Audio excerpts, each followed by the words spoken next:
Hi, everybody. Hi, Mr. Chair. Are you back in the country? Yeah, I kissed the ground when I came in.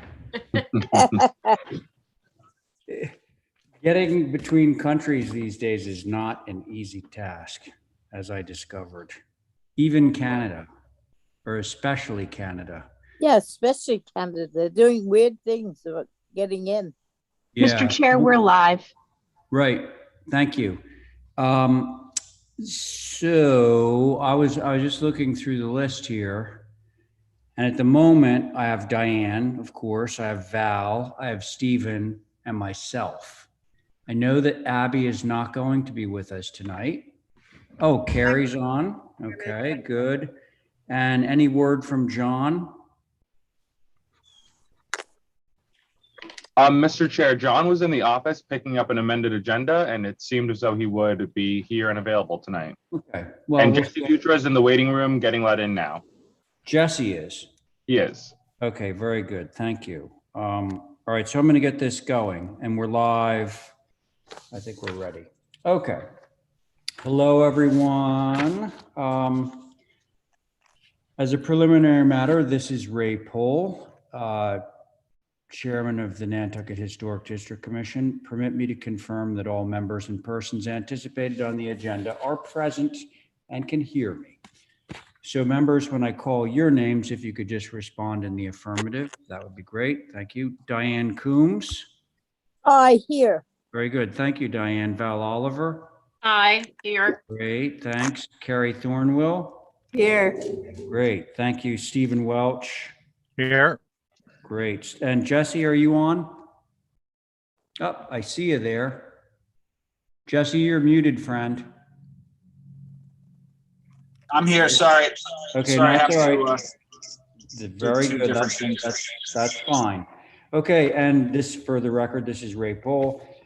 Staff, when I call your names, please respond to the affirmative. Kadeem McCarthy.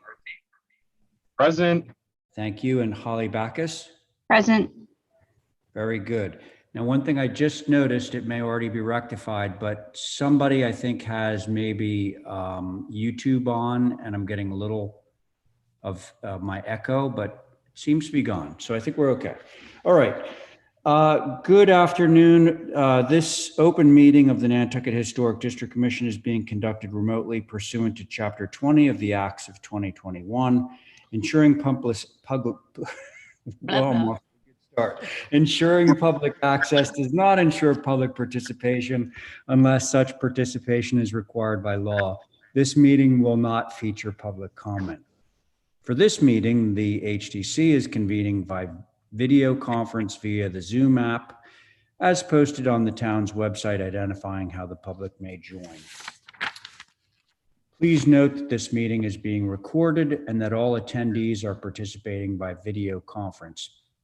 Accordingly, please be aware that other people may be able to see you and to take care not to screen share your computer. Anything that you broadcast may be captured by the recording. All supporting materials that have been provided to members of this body are available on the town's website unless otherwise noted. The public is encouraged to follow along using the posted agenda unless the chair notes otherwise.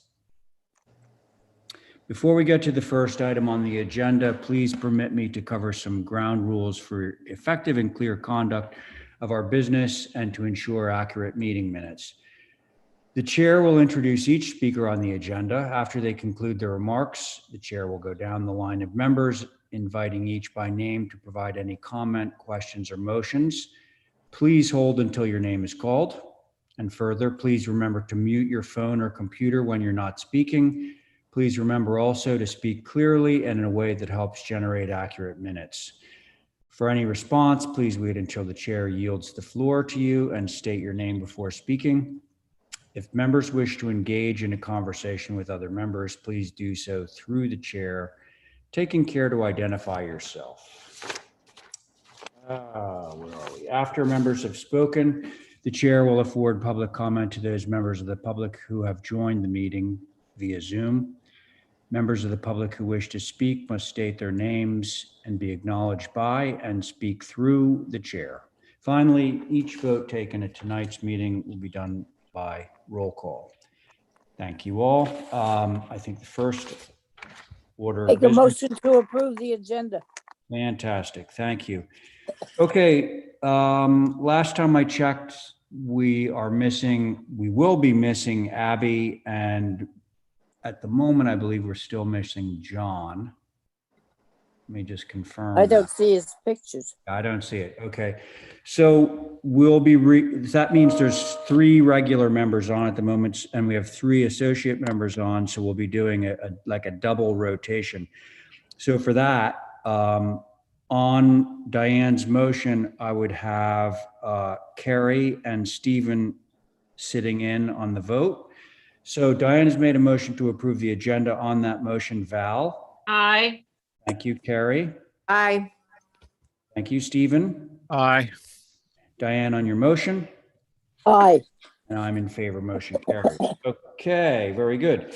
First order, or the second order of business, I should say, is the consent agenda, which is brief. We have 5 items. Make a motion to approve 1 through 5 on the consent. Thank you, Diane.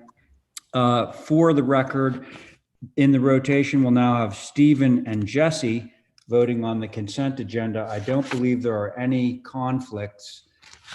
So there's our board on that. So on the motion, Val. Aye. Very good. Stephen. Aye. Jesse. Aye. Thank you, Jesse. Diane, on your motion. Aye.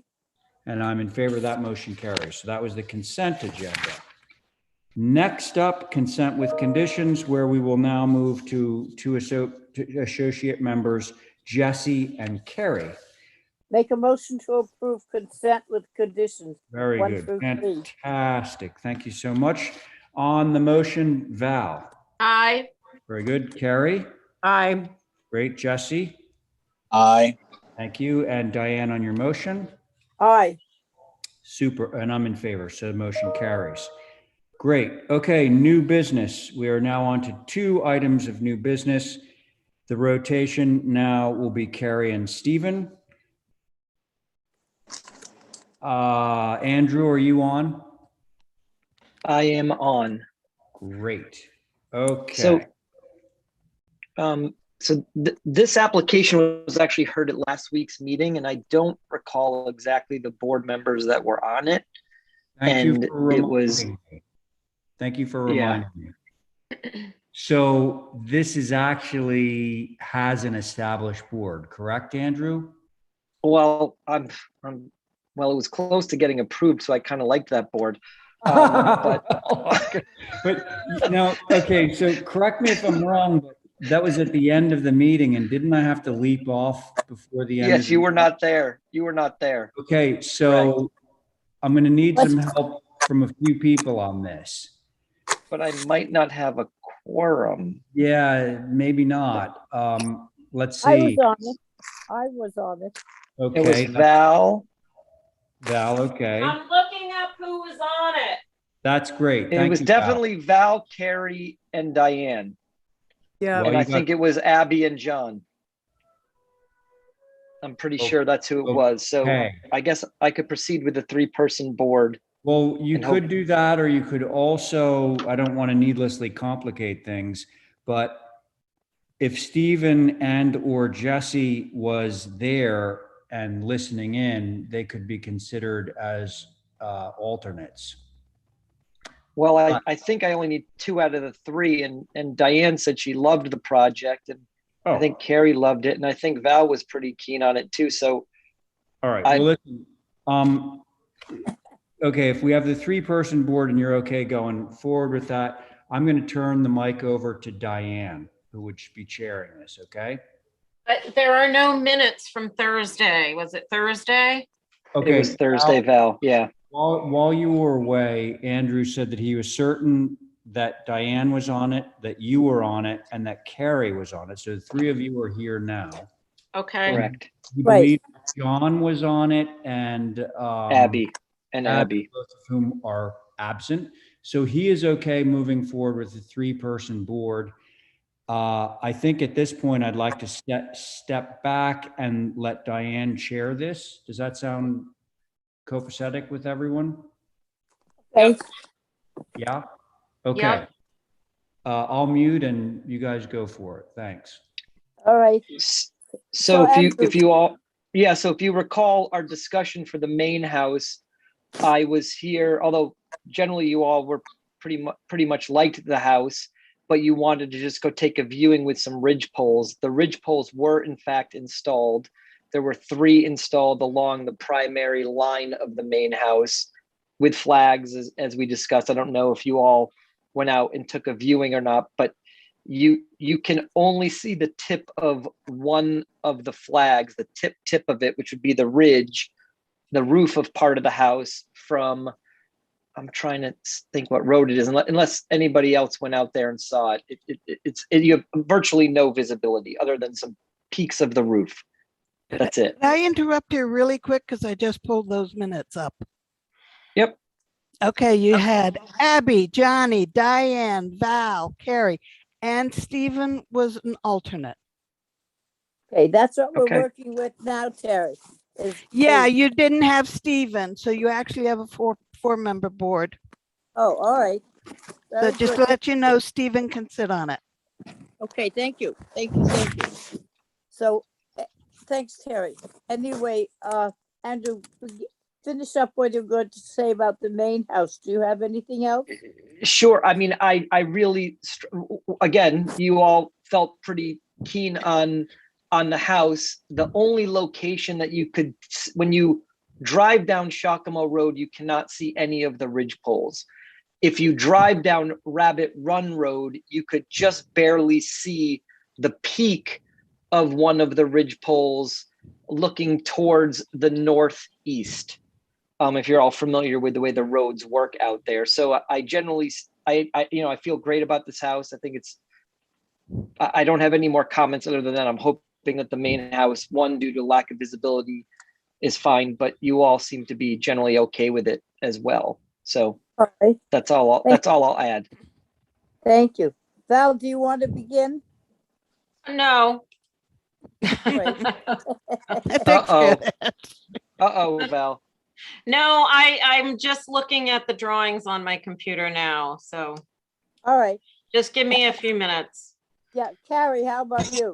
Yeah, I'll go, but what I'm looking at, I'm a little bit confused about what the application is. It's part of the building, Andrew, or is it the whole building with another piece, or what? I feel bad I did not get out there, but I believe you in terms of what you can see. Sure. And the property is humongous. Humongous. Yeah. I wouldn't call this a house. I would call it a lot of houses, but small houses put Yeah. together. So can you Carrie, to clarify answer your question, looking at to the answer your difference? question, the cabana piece that you see to the left here on this top perspective Mhm. is actually connected by a basement. This is all one building. It is not a series. It's a series of pavilions that are connected together, some by ground floor spaces and some by lower level spaces. Additionally, the garage is connected to the structure as well. So while the application is labeled main house, cabana, and garage, it is one application because of how they're connected. And I've gone through in circles on this many times with the building department, and they prefer it to be one application, one structure. Therefore, it was submitted to HTC this way as one structure. Got it. Okay, thank you. So it does look like, because I think that little piece was there before when we saw it, as far It as I was, Carrie. Yep. Yeah. Yep. The only change from what you saw last time, sorry, Carrie, is that we've removed the shutters that were all over the project before, and they've been taken off. But, I don't think that's a huge thing. That was the only update. It does simplify things Yeah. a little bit.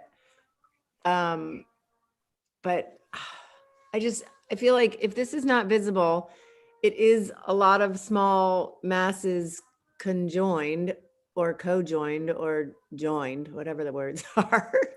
And I think it's okay. Some of those huge windows freak me out a little bit, but it's so far away from the harbor, which is, I think, the place where you'll view this building, and it will come across as very, Right. not that big of a deal. That one on the right in that one mass, see right there on this bottom elevation, which is at the west. Right there, Yeah, that one. that's the north. The north. That is Yeah. facing the harbor, right? Yes, but there would be no way that you would see more than the top couple feet of it from the Yeah. harbor. I mean, it's so far back. And it is set back within the Yeah. conglomeration. So Yeah. I think I'm okay with this, even though All right. elsewhere I would not necessarily be, because it is a whole village All unto itself. Thank you. But nice. Stephen, what about you? Thanks, Madam Chair. Yeah, so this is a house on the hill in that area. However, it is screened by dense vegetation. Can you hear me? Yep. Yes. Okay, thanks. I'm getting wonky signal here. While it is atypical, I think there are quite a few architectural elements that are actually endearing. I think the lack of visibility is critical and should be included to be maintained as part of any motion for approval. Thank you, Madam Chair. Thank you. Val, are you ready? Yeah, sure. What I do like about this is, you know, how we're always talking about additive massing. Yes. Well, this is an example of additive massing. Right. Overall, it's all 26 feet and under. The trim is gray, which is great. I have a small concern about the windows and doors being blue.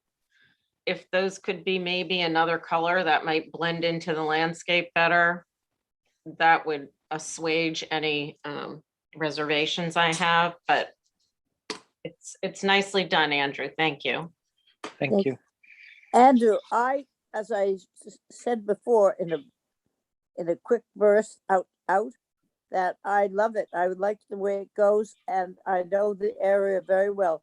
One thing it keeps getting mentioned is the visibility. You should be able to see buildings. We don't live in no land. So if you see the top of a ridge or top of a chimney or top of a gable, I have no problem with that. You should see them. It gives some idea of where the house is. I have no problem with this. I do think, I don't know what color blue you had in mind for the doors and stuff. It's Hamilton blue, which I really want to keep. I find the Hamilton blue and the Quaker gray is a beautiful combination, and it's pretty soft from a distance. It doesn't. I mean, you know, it's ensconced a little bit. I've done it in a few houses in other. I like it. I find it very soft. It's not nearly as contrasty as black or anything. No. I like that color as well. It's an acceptable color. This is just a house out in an open landscape that has me concerned. But it is better than white. Yes, it's better than black too, I think. Yeah, agreed. Black Madam is Chair, white. Yes. under the "it's better than white" moniker, I'd like to make a motion to approve as submitted, subject to maintaining fairly dense screening that exists, All or right. as exists, I should say. Yes. Thank you very much. Hold on a minute. I'll get Carrie on Stephen's motion. I'm a thumbs up, yes. Okay, Val on his motion. Aye. Thank you. And Steve on your own motion. Aye. And I certainly am an aye. Aye. So that's Thank you very great. much. Do we want to look at the guest house or did we just Yes. do it? No, we did not do the guest house. The guest house is a separate application. Okay, let's look at the guest house. So there the it is. guest house, so the guest house is closer to the road, has some visibility on the second floor. If you go to the elevations, Kadeem, I think it's a very simple structure that generally is 100% approvable, except for the double height window. And again, I don't know why the shutters are still on here, but this might have been the older file. So while I would love to keep this double height window on the north elevation, I think that it's not that big and it won't have that large of an impact in the context. Additionally, I would state that driving down Shakamo Road here this is the only house that will really use the road, meaning there's nobody that's going to pass through it. It's a very untraveled way. I would love to keep that window on the north elevation, but I can't tell you that won't have some visibility from Shakamo Road. Okay, I have Okay. I have a thought. what's that? Okay. Why don't we approve it without the window, and once it's framed up, if we can't feel like it's gonna have a huge impact on the road, you can have it. Sounds good. Okay. Okay. Can I just break the window in half and leave it sort of 3 at the bottom, 3 at the top for now? And then I would come back and see how as we develop the landscape plan, if I can come up with some concepts to screen it. And yeah, that's fine. I'm fine with doing that. I've got Okay. time to work that out. Yep. All right. So can I get a motion as to what, Val just made a motion to approve holding the big window. So, And Madam Stephen- Chair, and no Yes. shutters.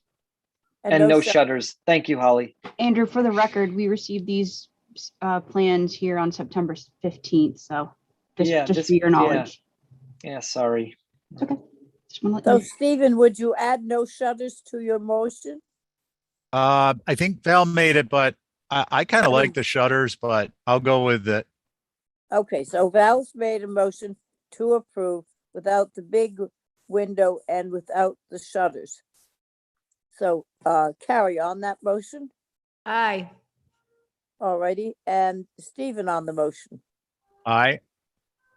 Val on your own motion, I, and us an aye for me too. So there you go. Okay. Andrew. Thank you all very much. Talk to Yeah. you soon. Work Okay, hard. bye. Bye-bye.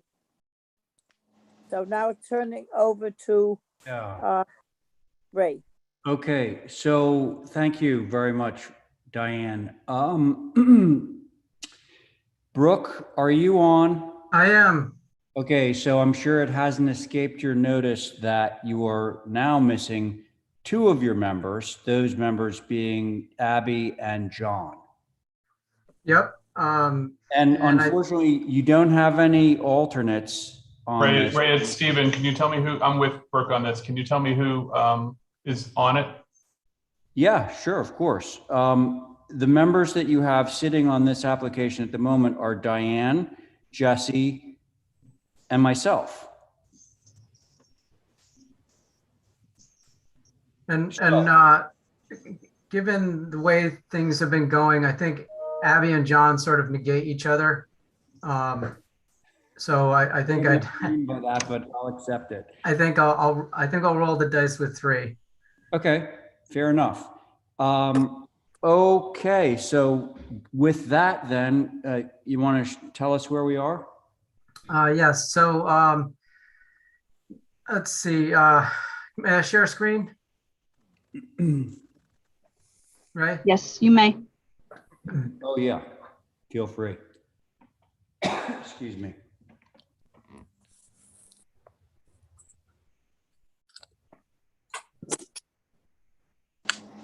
All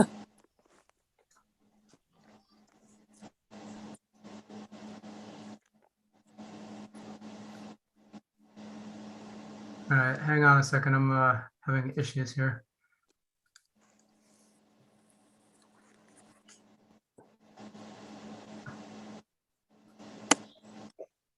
Hey, Jesse? Yeah. Okay, you're there, because I saw it said Jesse's iPhone. I just wanted to make sure that you're still with us. Yeah, I'm using my iPhone for my microphone, but I can see the screen and on my computer. Just making sure. All right. Well, I guess this is. Can you see this? You can see you. You can see me. Yeah.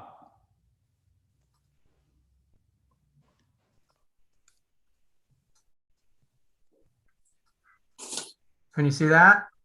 No. Sorry. All right. Well, I guess Kadeem, take it away. actually me Or tonight. Holly, sorry. Okay.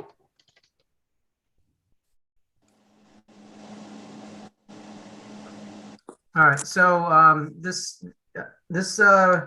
building has gone through a few different iterations. The most recent revision requests were to to break up the triple dormer, make the windows smaller so that they aligned with the meeting rails, and so that it looked like a much more subservient mass.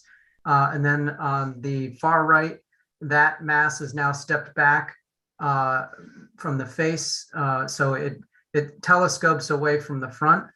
The whole thing had shifted 4 feet back, whereas it was 4 feet forward before. I think as you go around, you'll the south elevation and the east elevation are, they're not visible, and really there were no concerns on that. Most of the focus was on that west elevation because that's what faces towards the cul-de-sac. There will be a building on lot 28, which is getting its permit right now. And then, of course, the adjacent lot 27, which is in with Luke. So this building will be hemmed in. I think that was really it. I think that, if you go back to the minutes, I was able to hit the checklist of items. Okay, thank you, Brooke. Holly, do you have anything? Yes, sir, I do. HSAB did not take a look at these revisions. However, as your preservation planner, I did want to notate for the record, as you're probably aware, there are some still concerns from abutters. Appreciate the change to the dormers on the middle mass. Appreciate the 4-foot shift back to off the porch, or of the porch off the facade. However, it does not seem reflected in the site plan, so I wanted to bring that up to your attention. If you look at it here, I don't know if that was not reflected or not. Okay, I'll address that when you're done. Okay. Check the square transom lights in the front door. They look a little contemporary for this style architecture. Appreciate the changes overall, Brooke.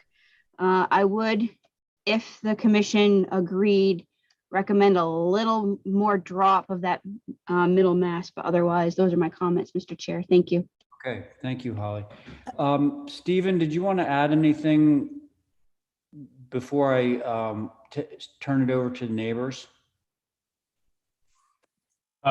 Ray, I appreciate that. I think that this project has gone through a lot of review, and I think that the history of some of the comments have been extremely detailed and helpful, but also contain a significant amount of comments that are not relevant to the HGC process. And I think it would just be great if we could be hyper-focused on what's covered by the act and not what's popular with the neighbors. And I know there's some overlap and non-overlap there, but I'll leave it at that. I think, Brooke's design is extremely responsive to the 4 or 5 meetings that have been covered so far. And hopefully we can get this wrapped up soon in a way that's appropriate. Thanks. Okay, thanks, Stephen. Okay, so now I'm going to turn it. I know that there's a few neighbors in the queue. Once again, what you want to do is unmute, announce your name and address for the record, and then we'll hear you. Thank you, Mr. Chair. My name is Ann Duez. I live at 5 Mill Street. I appreciate a lot of the changes that have been made, which I think have significantly, or let me say we, because I represent a rather large neighborhood group, many of whom are abutters and near abutters. We very much appreciate the work that's been done. However, we have the same concern as HSAB about the height of the secondary mass to the right. And we have continuing concerns about, this is probably not the correct architectural term, but what I call the tertiary mass to the right with the little porch. It still sticks out in front of the house. And this is something that is highly unusual in this type of, certainly in our neighborhood, and with this type of house. And quite frankly, we're mystified about this. This has been commented on every single time we've been looking at these plans. And I'm mystified why that wing, if you want to call it a wing, doesn't simply get pushed back. There's plenty of room to do so. I've looked at the floor plans. I'm not an architect, but I've done a lot of design work. There are many ways that can be somewhat slightly modified to account for what you've got inside. And so we will continue to register our objection to this mass sticking out in front of the house like a sore thumb. Thank you very much. Thank you, Anne. Anne, do you know if there's anyone else, excuse me, from the neighborhood that would like to speak in addition to you? As far as I know, there is not. So unless somebody speaks up really quickly, I think you can assume that I'm representing other people. They're on board. A lot of people are online simply because they're interested and they just want to keep track of what's going on. So thank you for that. Sure, and I will get back to that, but it's interesting. Thank you for the comments, Anne. Hang on just 1 second, Stephen. Because Brooke, something I forgot to ask you was germane to what Holly had to say regarding the site plan and the fact that that wing was not pushed back in the site plan. Is that something Yes. you can address? Yes, so it's the second floor is pushed back. That lower part, yes, it is forward, but again, it's low and it's obscured by the garage.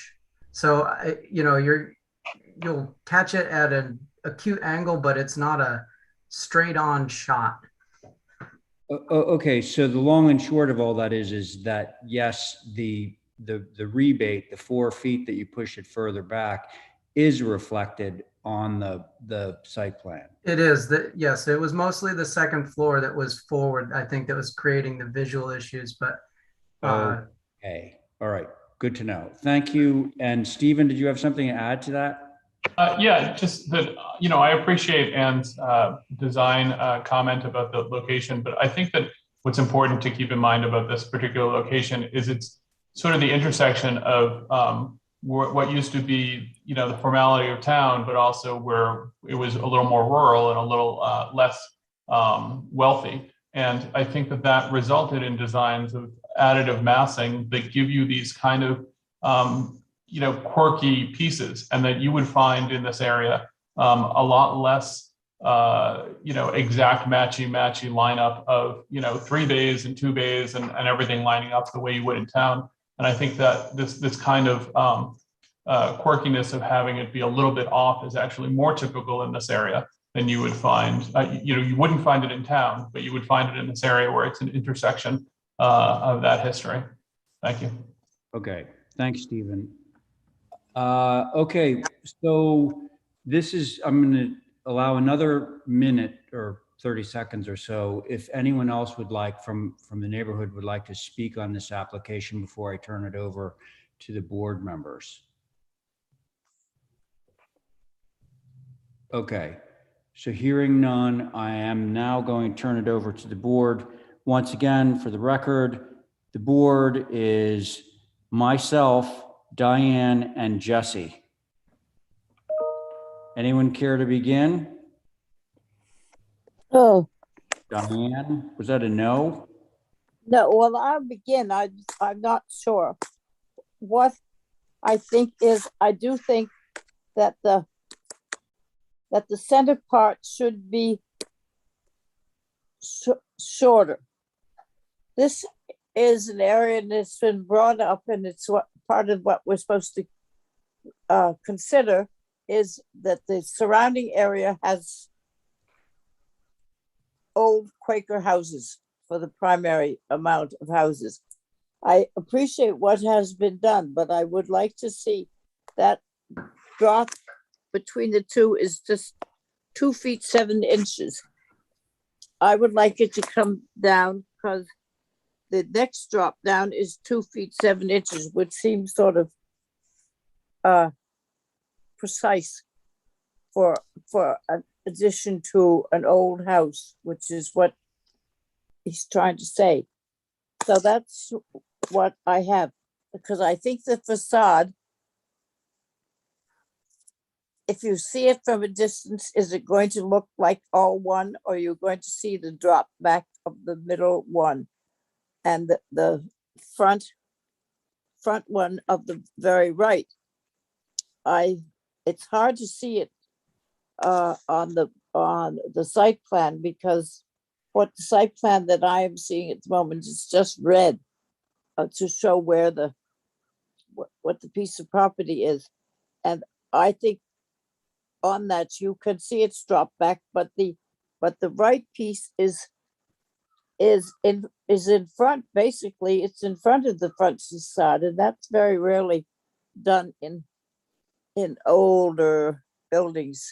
The facade, main facade, was the important thing.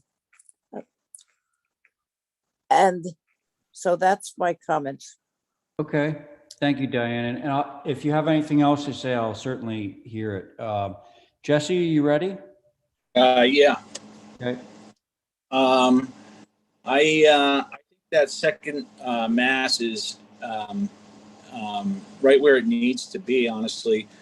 I'm afraid if you drop it anymore, it's going to start looking more like two masses instead of three, because there'll be less of a drop on the next one. So I kind of like it where it is. It defines the three masses better that way. I mean, I would think, anyways. I haven't seen it in a drawing.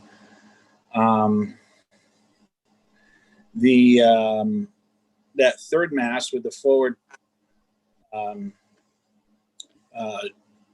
first floor pushing beyond the main mass, it's not ideal, but I think it's adequate. I think that, the second floor was the big part of it, and that's been moved back 4 feet.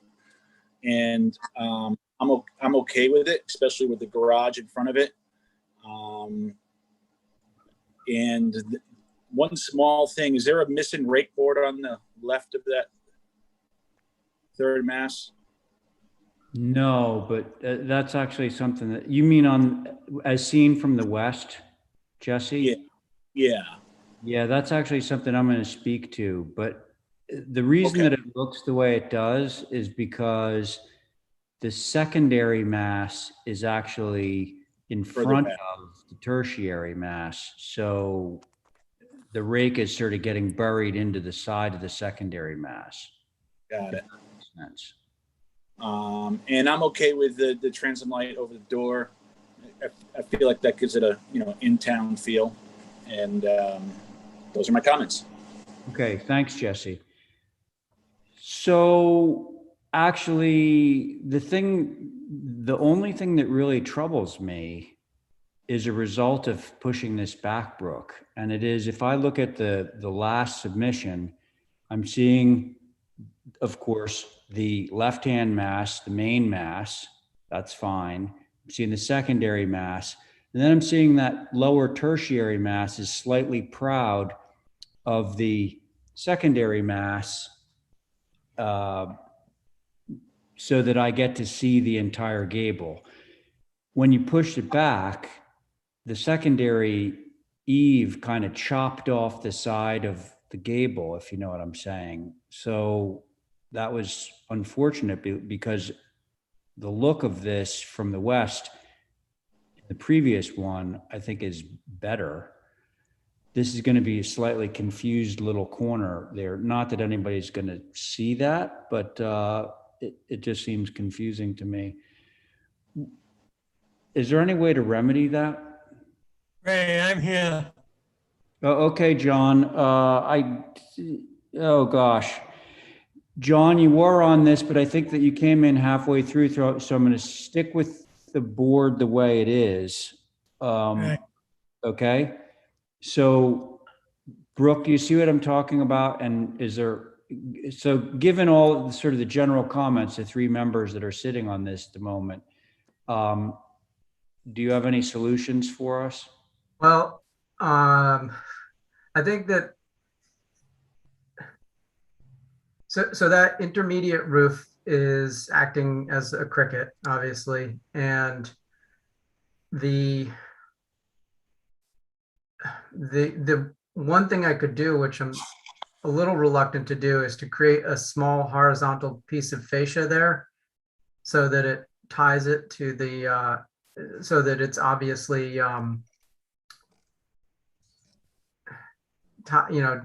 tying that to the building, but I'm not sure I understand what. yeah. Well, just having like a little 6-inch horizontal piece of fascia, that would make it look different than it looks now. But I don't know that that's an improvement. It's a detail that I've seen around. I mean, I don't have any photos, obviously, but I think that's, if you were doing an additive structure, I could see a builder just saying, well, this is the situation we have, so let's do this. But again, I think visibility might mitigate, certainly because it is tucked back and you have the garage in front of it. So I would rather hang my hat on that than come back for more revisions. Okay.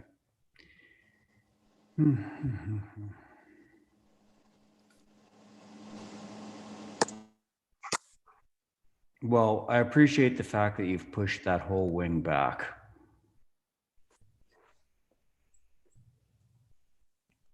And I guess this is a consequence of that. All right. I think I would be okay with this as submitted, which I believe was Jesse's view. All right. So can I have a motion of this of some kind? Motion to approve as submitted. Okay, thank you. So on the motion, Diane? I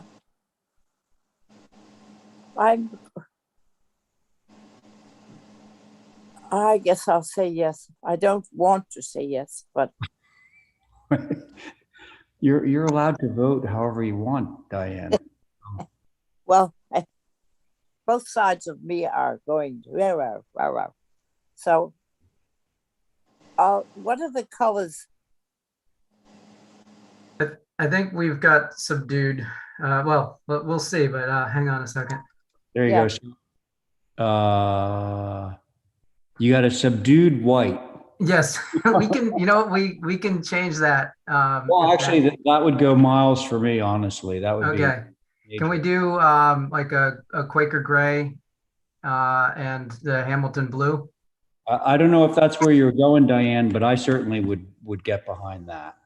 Yeah, I thought I will. I'll say yes.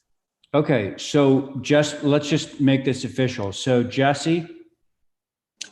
Motion to approve with changes of color from Quaker gray and Hamilton blue. From white to Quaker gray trim and Hamilton blue doors. Is that what I understood? Sash and doors. Okay, all right. I'm okay with that. Is that your motion, Jesse? Yes. Okay, super. So on the motion, Diane? Yes. Okay, Jesse, on your motion? Aye. And I am in favor, so that motion carries. Thank you, everyone. Thank you, guys. All right. Next up, let's see. Lowell Place Shed. Matt, are you on? I am, Mr. Chair. Okay, hi. How you doing? Good. So Matt, I'm sure that you know that Abby, actually John is with us. So John's back. So you're in good shape because John's with us and Stephen is your alternate. So Stephen can come in on this. Great. We'll just. So you do have a full board. So let's move forward on this. John, Great. Can you still hear me, by the way? No, can you hear me? Yep. Okay. So you're there. You're on this application. Okay. Yeah, I got a lot of problems with the computer right now. I can pass if you want, or I can speak if you want. Well, we can all hear you. So if you can see the screen and everything, we're good to go. Mhm. Okay, Yeah, it's hard to follow here with this older computer, you know? Anyway, but you want comments on 14A Lowell Place? well, let's listen to what Matt has to say, and then I'll get back to you. Okay, John? Okay, fine, thank you. Thanks. Okay, Matt, go ahead. Thank you, Mr. Chair. So this is just a very simple shed, storage shed. You looked at it once before. The board has looked at it once before. The board asked if we could actually reduce the overall width, which we did, drop the height and add a window on the west elevation. So it's not a huge lot. And anyways, you also asked to push the shed back a bit off the corner of the face of the structure. I think on the cover sheet, we did show an elevation that actually shows the house in the back, in the background, just to show what it looks like compositionally. I think it actually kind of plays off the existing main mast. There's an addition off the back of the structure, which is a one-story addition as well. So anyways, really simple little shed. So hopefully Okay. we did everything you asked. Matt, question. Yes. We are looking at the site plan right now. Yep. And did you say that you moved it back because that is not bubbled? We did. I believe we shifted it back a foot, and I'm sorry we didn't cloud that. I think we noted it on the elevations, but it's not noted on the site plan. My apologies. That's okay. Just making sure that I heard you correctly. All right. Thank you, Matt. And how about you, Holly? Yes, sir. Thank you. So just reminding the commission that this shed is on a contributing lot with a reconstructed bungalow. Thanks for showing the shed with the addition, Matt. That's very helpful as requested. If this is approved in this location, it's nice the fact that it's not blocking that window here. It's actually positioned in a nice manner. The proposed window changes seem to be good. And although it would be nice if this was located in the rear of the lot, as mentioned, those are the comments. Thank you, Mr. Chair. Okay. Thank you, Holly. Okay, board members. Again, our board on this one is myself, John, Diane, Carrie, and Stephen. Would one of you care to begin? Well, I'll begin and ask a question. Great. Go ahead, Diane. Yep. I don't have a problem with the shed, but why isn't it pushed in the back? It looks like you got plenty of room and it could come up to the same location, but in the rear. May I answer that, Mr. Chair? Of course you can. Thank you. So Diane, the idea is that this is just a bicycle storage, surfboard storage, boogie boards kind of thing. You get out of the car and it's just more conveniently located in the front of the house.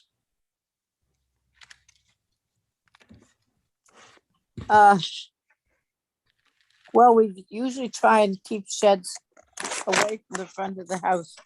I'd like to hear some other people first, what they think before I go to the end. Fine, Diane.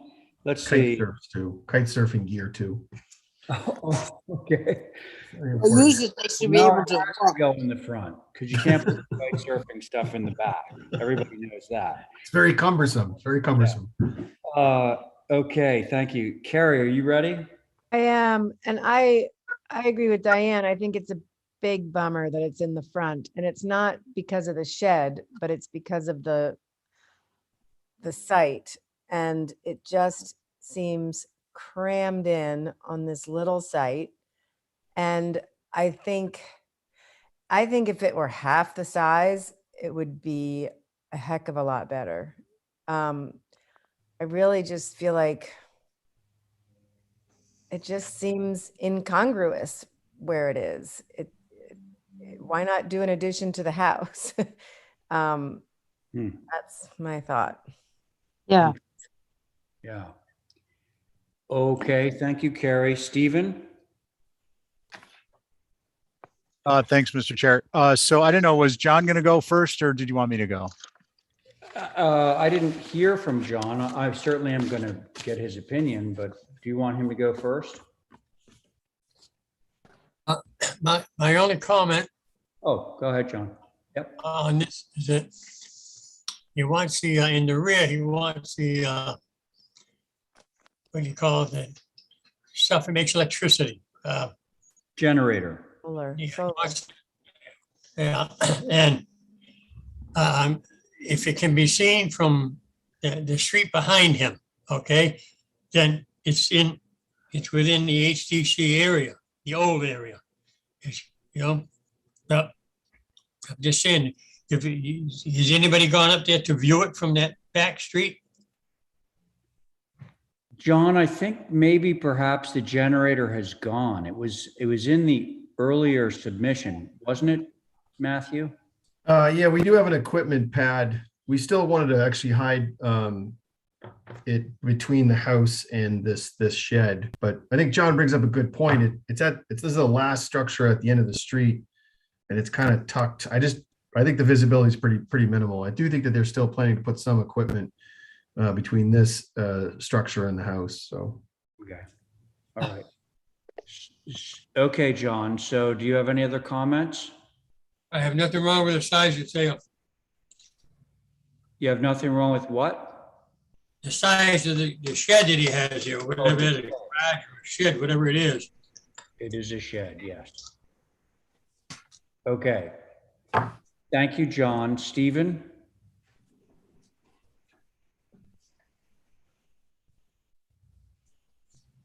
Stephen? Let's see. Did we lose Stephen? Thanks, Up there. Mr. Chair. Can we go up to the sheet above the upper right corner and take it up 3 clicks, please? Actually, take it up 6 clicks. Yeah, a little bit more on that east elevation. So I agree with Carrie's comments, but for me, it's about the height of the structure. I mean, if this thing came down 2.5 feet, I think the size left to right would be appropriate. And I think also, perhaps it's just rendering that, but the selection, no, I see in your door schedule that it's a wide board. I think a smaller board would be more typical on the door. Those are my comments. Thanks, Mr. Chair. Can I ask a question, Stephen, on one of your comments? Did you say that you would like to see it come down 2.5 feet? Yeah, I mean, if you look at this thing, it's a huge shed relative to the relative to the existing structure in the porch, which is really the historic presentation along the street. So the porch is dwarfed. So I think for it to be in this location, it needs to be smaller height-wise. Width-wise, I'm not as concerned. So my practical consideration about that is, like, what's the height of those doors right now? 8 feet. They're at least 6'8". The overall height of the structure is 12 feet 11 inches. So they're. Here's what I'm getting at. If the doors are 6'8", is that in fact what they are? 6'8"? They might be taller. I have to scale off. I wouldn't be surprised. Well, if there's a door schedule here somewhere. We can just look at that. They're Mr. Chair. 8 feet. They're 8-foot doors, Ray. You're right. They're taller. 8 feet tall by 9 feet wide. The point isn't necessarily that it stays a gable structure. This could be a reverse shed, and it could have a door that's, if it came down 2 feet, it could be a 7-foot tall door. Okay. So I don't think we're married to the roof structure. I'm talking about the overall height. Well, and the fact is, 8-foot high doors for a shed is really very, very high. So you can afford to allow those things to drop down quite a bit. So I'm glad that you brought that up, Stephen, because that'll make this thing really tend to disappear more and allow the piece behind it to be more visible. So let's see, we've heard from everybody. So I guess that would be my concern, if we want to call it that. Like the goal for me would be to get the doors to be something less than 8 feet, 7 feet, 6, 8, whatever. And what you do with the roof doesn't matter so much to me. You know, it could be a salt box or something like that, and you could actually get some more height out of it, because I don't believe you need it to be as tall as what you have drawn. Those are my can I finish my statement? Yes, of course, Diane, go ahead. because I think this, whatever you're talking about is not good. It needs to go in the backyard. And you can push it around all you want to, but to put it there to hide equipment, number one. And number two is to have a driveway there and you have an immediate shed. And what happened about our thought of not having the shed in the front off the driveway? This flings in that with the change. It's right in the front, it's on the end of the driveway, and it's purely visible. Mr. Chair, if I could, through you. Matt, hold on Sure. 1 second, okay? So have you finished, Diane? Yep. Okay. Finished. Now, Matt, go ahead. Go ahead. I was just going to make a point that in the core district, there's a number of examples of kind of smaller storage structures in the front of the house adjacent to it. Carriage houses, really small structures. I just want to say that there is certainly precedent. There's actually more historic precedent for structures like this in the front of the structure than there are in the back. I would actually submit to you that sheds in the back of the property are, kind of more of a contemporary, concept. I understand the board's position on this, but in the core district in particular, there's a lot of really beautiful historic little structures in front of the house or adjacent to it. Take pictures of those because I'm sure that this is going to go to revisions. But the other thing that I want to underscore was Carrie's point, which is if this was actually attached to the building, part of the building, we would have a different sort of overall view of this thing. The fact that it's separate from the building, it's a little, I don't want to say ironic, but if it were attached, I think we'd have a different view of how all this is. Like the fact that it's a quote shed, a separate building in front of the main building, as opposed to it just being an appendage onto the building. I'm not suggesting that you do this, Matt. Yeah. In fact, I don't think you can, because my guess is you're probably doing a zoning shed, right? Correct. All right. So it can't be attached, but I guess the point I'm trying to make is from the publicly traveled way, is it really going to be apparent that it's attached or not attached? Right. In which case we view it almost more like an addition than as a standalone shed. Anyway, I think that people have a number of sort of various concerns here. Sure. So I think what we should probably do is move to Revisions. and then maybe Matt can provide us with some photographs of successful sheds in the OHD, and we'll see what happens with that. Mr. Chair. Carrie, may I say something real quick? Yeah, of course. Yeah. It's Carrie. I just would like to ask to look at proportion of house to shed. That's it. That's all. Well said. Yep. Who else was? Mr. Chair. Yes, Stephen, go. Yes, thanks. Yeah, again, I agree with Carrie. This commission in the last year and a half has approved a shed at 4 Angola Street and on Westchester in the front adjacent to the driveway. So I think that there's certainly recent examples of this type of thing. Make a motion to hold for revisions. Sounds good. Thanks a lot. So on that motion, Diane. Aye. Thank you. Carrie. Aye. Great. Stephen on your motion. Oh, no, I'm sorry. John first. John. Aye. Okay, thank you. Stephen on your motion. Aye. And I'm in favor, so the motion carries. Thank you. And now. Thank you. Sophie, are you there? Yep, I'm here. Okay, so Abby's not here. She was chairing this application. So you have a couple of choices. One is to move forward with 1, 2, 3, 4-person board. That board being John, Diane, who would presumably chair, Val, and Carrie, or to wait until Abby comes back. I mean, we've done everything that they've asked for, so I think we'll proceed. Okay, very good. So in that case, I'm going to turn it over to Diane, who will chair. All right? Okay, thank you. Yep. So Sophie, what you got different? Is there anything different today than before? Yes, so what you guys made clear at the end of the meeting last time was that an L-shaped house wasn't a shape in which we could accommodate the requests being made by HSAB, the neighbors, and you guys as board members. Carrie had, I think, correctly surmised that you couldn't see the L-shaped house, which is true, but we did want to move along. We wanted to present something to you guys that was entirely approvable. So what you'll see if you're looking across the page that we're seeing now is a house that is very much in keeping with the neighborhood.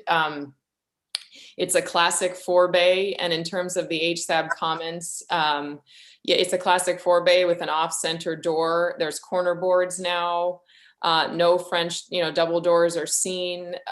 We have basically tried to, the reason why the whole thing is bubbled is because it is a complete redesign. It's, smaller than what you guys just, I think, approved, what, Brooke presented a few lots over on a lot that's like a quarter the size of this. To speak to the tree concern, again, there are 34 on the lot. We're now proposing that we would touch only 3 of the trees.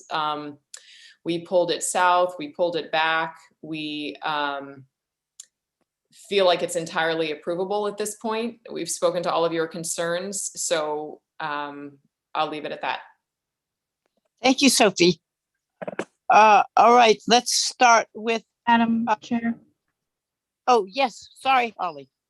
So I don't have further HSAB comments, but I just, for the record, I just want to mention that I greatly appreciate the change to the site overall, and the footprint reduction and the shift in the siting. This helps obviously retain those existing mature trees. So thank you very, very much.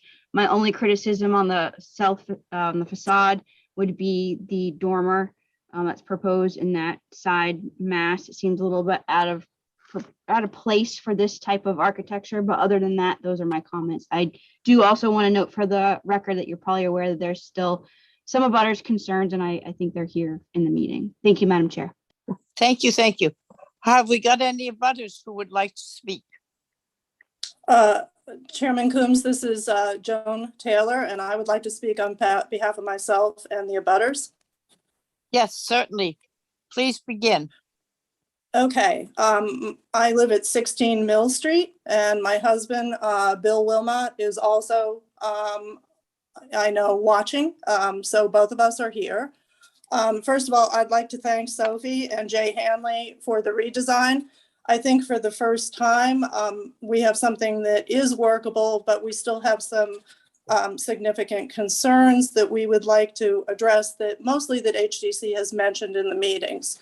I sent you a letter previously, which I would like you to refer to for the pictures. This is a neighborhood where all the abutters' houses are quite low in height. So this is 0.1 height.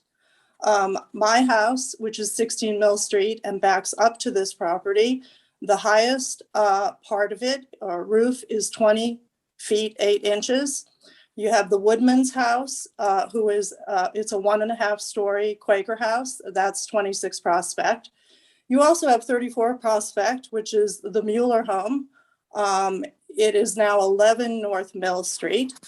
And that in the front is quite high, but as it relates to the Pony Field, the land bank land in Mill Street, if you look at that picture, that is a 1.5 story house as it relates. It slopes down and back.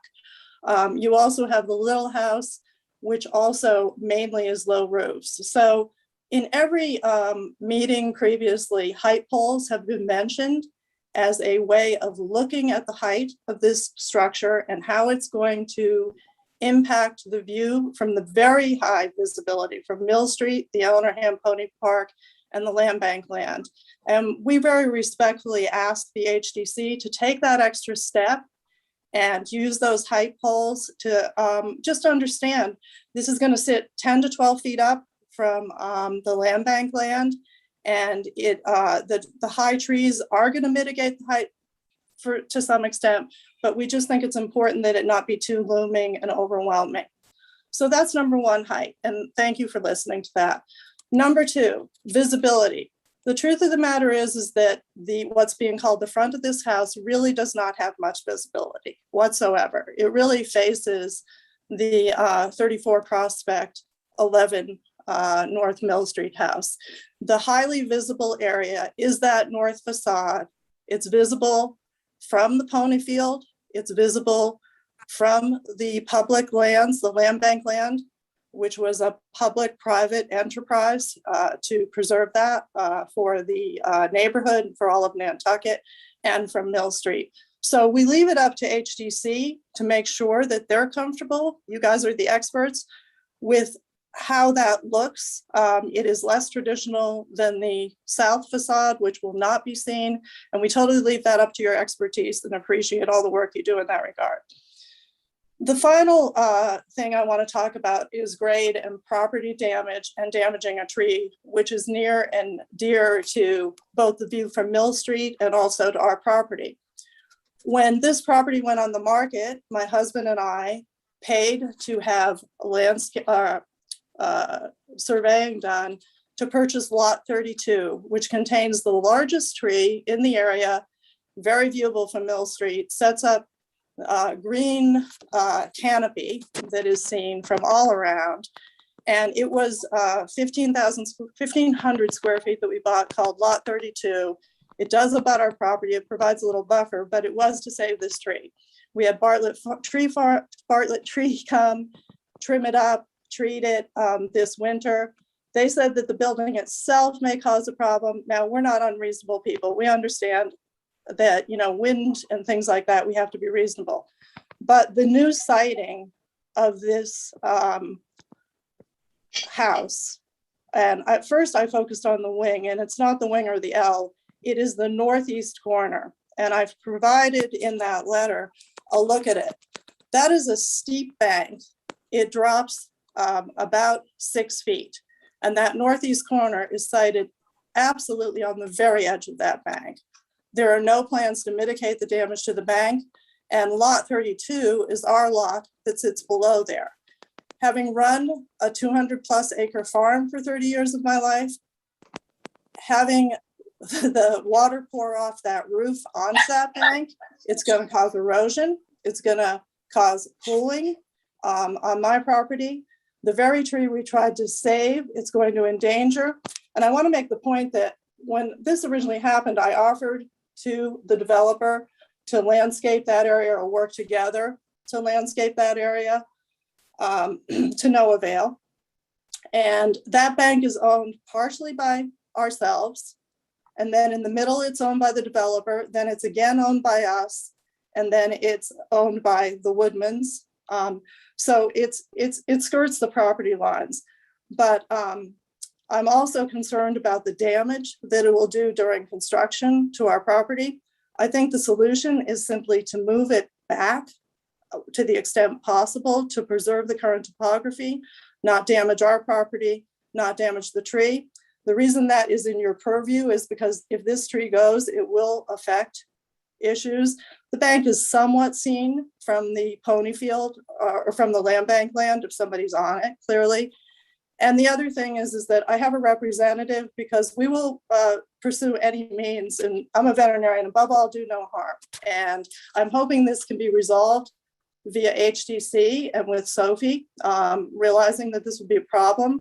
But I have contacted Arthur Reed, and I believe he's in the meeting too, because we look at all avenues to prevent damage to the tree that we purchased. This was just another way of keeping our area beautiful, and we invested in it considerably to do so. After that, I think that there are some other neighbors that are visual abutters who want to speak also, Ann Duez and I think Bob Cardman. So Arthur, are you available? Yes, I am. And briefly, Joan has really covered just about all of the issues here. So I'll be brief. Actually, Joan, you referred to the northeast corner. It's really the northwest.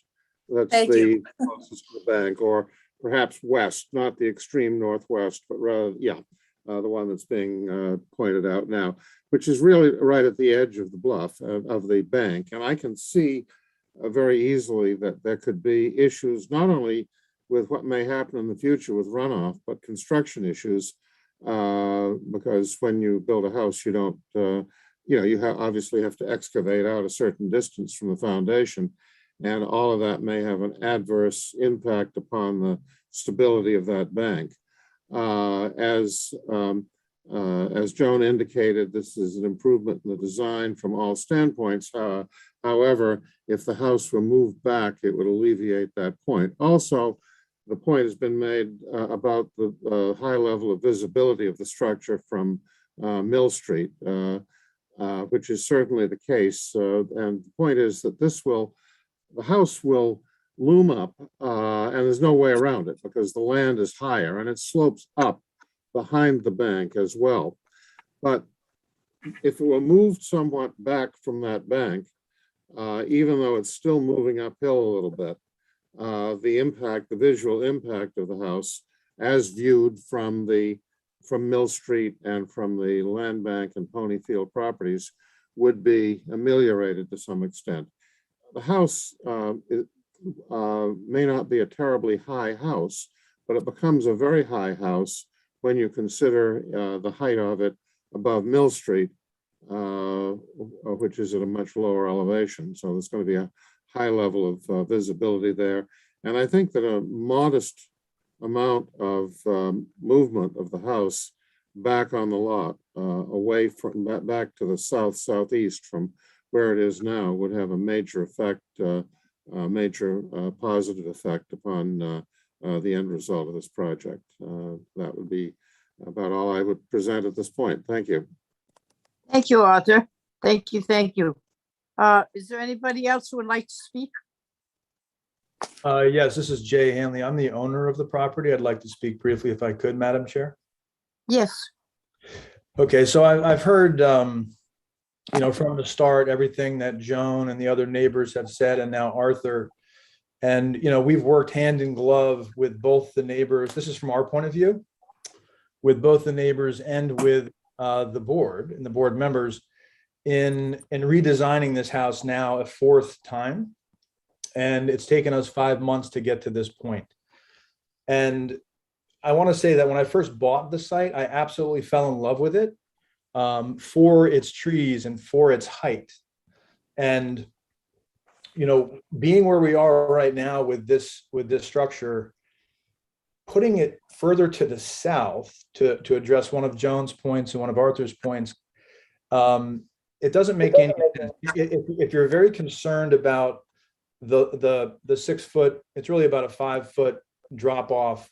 I studied it very carefully over the last week. I'd be happy to move the house to the north and to the east, because we do need room to park cars, and just it starts to become impractical if you keep on pushing the house to the south. Again, this is our fourth redesign in 5 months. We've moved this house all over this lot to try and accommodate what appears to be a moving target at times. And I just don't want to be caught in a scenario where we've designed this house exactly to the specifications of what the board had asked for. And now we're being asked to move it around even more and to put ridge poles up. I will say that some of Joan's comments about the houses in this neighborhood being, story and a half, they kind of fall on deaf ears as far as I'm concerned, because if you look at all the houses in this neighborhood, 5 Mill Street, 7 Mill Street, 9 Mill Street, 11 Mill Street, 13, 15, and 17, they're all 3-story buildings. There's not a story and a half building amongst them. So she's curating, the 3 buildings in the neighborhood of 20 that are a story and a half and presenting only those buildings to you. And so if you don't go out there and look at the neighborhood yourself, of course you're going to believe her. But really, if you take the whole sample size, it's a much more a 3-story building, a 3-story neighborhood than it is a story and a half neighborhood. So again, I want to work with the neighbors in the neighborhood. We feel like this design is very appropriate for the neighborhood. It's also exactly what the board members asked for. I'm happy to move this building a little to the north and a little to the east so that we can still park on the south side of the structure, and so that we won't in any way endanger the tree that Joan and her husband purchased. That's all. Thank you, Madam Chair. Madam Chair. Yes. Hi, it's Ann Duez, 5 Mill Street, once again representing the neighborhood group. And I would just like to reiterate our support for the abutters and their concerns. Everyone is being kept apprised of the development here. We appreciate this is a brand new house, a whole new house. And I think the HDC has to look at it as a whole new house. It bears no relationship whatsoever to the 3 previous versions. And we definitely are looking forward to your expertise and care in looking at the facade that everyone will be looking at. Joan mentioned visual abutters, and one of our neighbors who is a visual abutter is on the call, and he would like to make comments as well. Thank you very much. Thank you, Ann. Who is coming up? It should be Bob Cargman. I think he's on. Bob, are you on? Are you unmuted? I don't see his picture. Here, does that work? Yes. Can you hear me? Yes, I can. Oh, you're so right. I was muted. I apologize. I was talking to no avail because I was on mute. And I appreciate your allowing me to make a quick comment. I just wanted to pick up on Joan's point about visual impact on the natural context. The height poles, which I guess Mr. Hanley doesn't appear to find an attractive idea, but the reason I think it's so important to the visual abutters, and that we actually have a string across whatever that facade that faces the pony field, and that we are at 8 Mill and directly on the pony field. But if you draw a string, if we were able to see the height poles with the string across, because of this very significant height of the house plus the hill, we'd really all, including the HDC, get to see what that does, and whether Arthur's point about shifting it back a bit has the impact that we hope it could have. So that's really my comment. I think that height poles, and perhaps moving the height poles back whatever the recommended amount, 6 or 7 feet, and looking at them again with the impacts of a string across them would be very helpful to everybody in the neighborhood. Thank you. Thank you, Bob, very much. All right, now I hope we had everybody, and we will proceed with the commissioners. Madam Chair? Who would like to begin? Yes. Yes, Sophie. May I share my screen, just to speak to one concern? May I share my screen and show you guys something? Go for it, Sophie. Yes.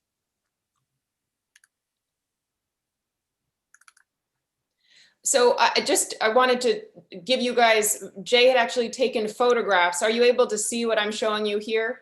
The photographs of all these houses? Yeah, I see. So 4, 8. Should see a similarity between what we're proposing, and these are all houses in the neighborhood. If you can see here, not dissimilar to what we're proposing. So historically, people wouldn't have not purchased one of the highest lots and build the lowest house. We're asking to build something that's on par with what all of the neighbors have, and to then place it nicely within the lot that we have. So I just like the historic precedent of thinking that someone would have bought the top of the hill and then built a very short house there doesn't make an enormous amount of sense to me when you're neighbored by these homes, all of which are substantial. So I just wanted to point that out. Yeah, and I think one further point, if I may, Madam Chair, is that that's the last picture you saw is, for instance, Bob, the gentleman who just spoke, that's his house at 8 Mill. His footprint is 7,000, 8,000 square feet. the entire footprint of his lot is 7 or 8,000 square feet, and the house takes up 2,500 of that. And that's very standard for this neighborhood. The lots are between 6 and 9,000 square feet, and the ground coverage of the structures themselves are somewhere around 2,000. What we're proposing here. Thank you. Don't forget, there's a Excuse me. 24,000 square foot lot that we're Fine. working. Thank you very much. But it has to fit into the area that's buildable without destroying other things. So let us get with the commissioners. Carrie, would you like to begin? Sure. I think Thank this you. has been such an interesting evolution because originally they came to us with something that was trying to be much lower. And the result of that was many little pieces. The neighborhood, we as an HDC board reviewed it. We expressed our concerns. I think this result is exactly what we were concerned about. And this is what we are getting. And this building does fit right into this neighborhood. That being said, on top of the hill, it's a tough site because it actually is more of a rural feeling than the neighborhood. The neighborhood has the sort of downtown feel, even though it has the pony field. But I think this has come so far, and I think it is approvable. I think the tree issue is also interesting. My husband was involved in a building next to the church. There was a huge tree. He had an arborist come every couple of weeks during construction to make sure that tree, while its roots were exposed during construction, was going to survive. And it survived. It just takes a little expertise during construction. I do think good neighborly, maybe you shifted over. I think it's east versus south. You would probably lose one of the trees up on top of the hill, but I think the main trees at the bottom of that hill are the ones that are being preserved, and those are going to mitigate the view of this house. I think the 2-story piece of this house, it's about 1/3 of the mass, maybe a little bit over 1/3 of the mass. That is significant in terms of the quality of architecture in the area. The main mass is the highest and the stepping down is significant. I personally think this is exactly what we were talking about the whole time. And I applaud Sophie for this rendition. Thank you. Thank you. Thank you. Val? Okay, I agree with a lot of what Carrie has said. The neighborhood does have large houses. I think Joan and Bill's house is a small house, but that seems to be an anomaly. And I'm finding it disappointing that we have to sit through these arduous meetings where everybody's airing their neighbor disgruntledness when people are trying to just build a home to live in and, are really had no way to know what was going to happen as soon as they purchased the lot. Really and truly, the time to have been upset about all of this was when the lot was getting divided, because I find that the layout of this subdivision is what makes the buildings and the context of the buildings hard to fit in with what's there. So, as an HDC, we get everything on the tail end and have to try and clean it up when a lot of it is out of our control at that point. The house is in scale, I think, with everything that's there, or the majority of things that are there. The only difference is that most of the houses on that street are large in the front and trail to the back, but those lots are skinny and long. This lot is a side-to-side lot. So again, it's predetermined by the lot configuration. And I do think it's appropriate. So Right now, that's all I have. Okay, thank you very much. Johnny McLaughlin, I'm here. what you got to You ready? say? All right, yes. If you go up to New Dollar Lane and walk down where it connects to Mill Street. You stand there and you're looking to complete. Our job here is to make sure that the houses are all harmonious to each other. And this does not happen a lot. They're not there. It's all individual taste going on. And we're doing something backwards. Now, I've got 50 odd years here, and I still find problems that should have been resurrected and straightened out years ago by the commission. And now the commission sits there with brand new houses sitting there. They're standard 1.5 or 2.5 story houses, just like the rest of the island. They're all lots like that. Now, they're nitpicking on this poor house, all right? That's up to the individual. That's up to them. I don't nitpick. I bring facts right where they belong. And this is where you got this problem with this house here. But what you'll see from New Dollar Lane, you see in the rest of the neighborhood. I can't find anything in this structure that is not applicable to the neighborhood. It is a 2.5 story house, like many others. So you have to make your choice on what is you have in front of you. And myself, I think we're overdoing our power, we'll say, of the HDC in many changes. And I've seen it happen for year after year. Doesn't do no good. And I'm only one man fighting for the island. But anyway, this house is applicable to where it stands now. I can't say there's too much wrong with it that I can understand compared to the rest of the houses. So I'll just going to make my point on it and let the other members go ahead and do their thing. Thank you. Thanks, Johnny. Thank you. Thank you. I guess everybody's spoken but me. And my thought is I would like to see it move to the east, southeast. I know you need parking, but the parking can be moved. The parking is not a tree. I think everybody is concerned about the number of trees that are visible here. And if you want, as people who have lived in Nantucket, ever want to drive down Union Street to the house at the corner of Coffin and Union that used to be invisible because of the trees, they were cut down, every one of them. And it is a shock. I think at this is a new house and it can be moved around enough to, you can protect a tree. We have protected elm trees. I don't know what all the different breeds are of the trees, but I know you can protect them.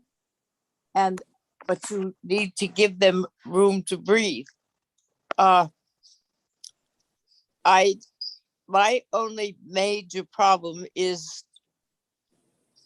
to the south. I guess that south wall is that going to be visible from anything going down? Can I see another elevation other than what's up there? The elevation with the third basement window and stuff. One more. Can we go down lower? Madam Chair, which elevation would you like to see?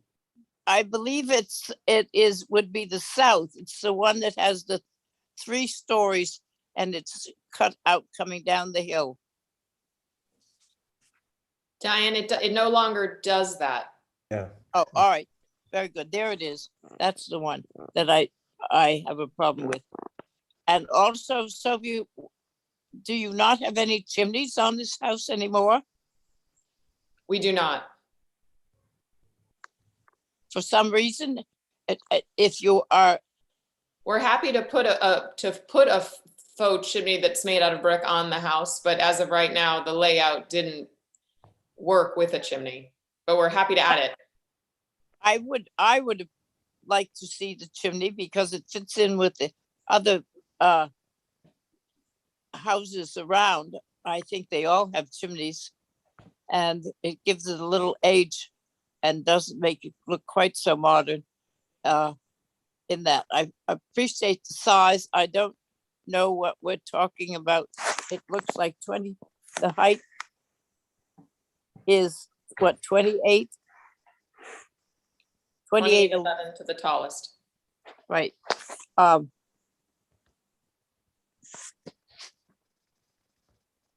It is, if it gets suitably tucked in there, I guess it will work. It has, you have answered all our questions and brought it down. I appreciate that. But I think it's very important to site it properly on the hill. It's going to be looked at from all ages, and it doesn't have to do with what the guy down the street has, a 2.5-story house and no land or 2 trees, and I've got 14. That is not what we are considering. That is not HCC's concern. It's each other's concern. And I am a tree person. I have 3 oak elm trees on my land, and I think it's very important because it always has been in the last 150 years in Nantucket to have trees around. The original ones were cut down to build other houses, but we have over the 150 years developed a landscape that is important to trees. So I think, I don't know if that would rearrange your consideration altogether, but I would like to see it move a little to the southeast with the parking space, which is the least important of the house and the situation, rearranged. So that's what I think. So do we have any motion that we can put forward? I would try for a motion to shift it 5 feet east, maybe 2 feet south, if that's possible. With a chimney, I think on the left end of the main mass as you're looking south. Right. If you want to look at the front elevation on the main mass, the chimney, in my mind, should be on the left. Yes, I too do. Of that mass. And if the applicants can shift it 5 feet east and 2 feet south, that looks like one extra tree is going to go. But I do think the tops of the trees that are existing are going to be hiding so much of the top of this house. So you want me to reiterate that motion? That is, yes, we'll put that motion out. So motion to approve shifting the house 5 feet east, 2 feet south, and adding a chimney to the left side of the main mass as you're looking at it from the front. Good, thank you. Thank you. Val. Aye. Johnny. Aye. Okay, and did I get everybody but me? Carrie on her motion. I'm an aye on my motion.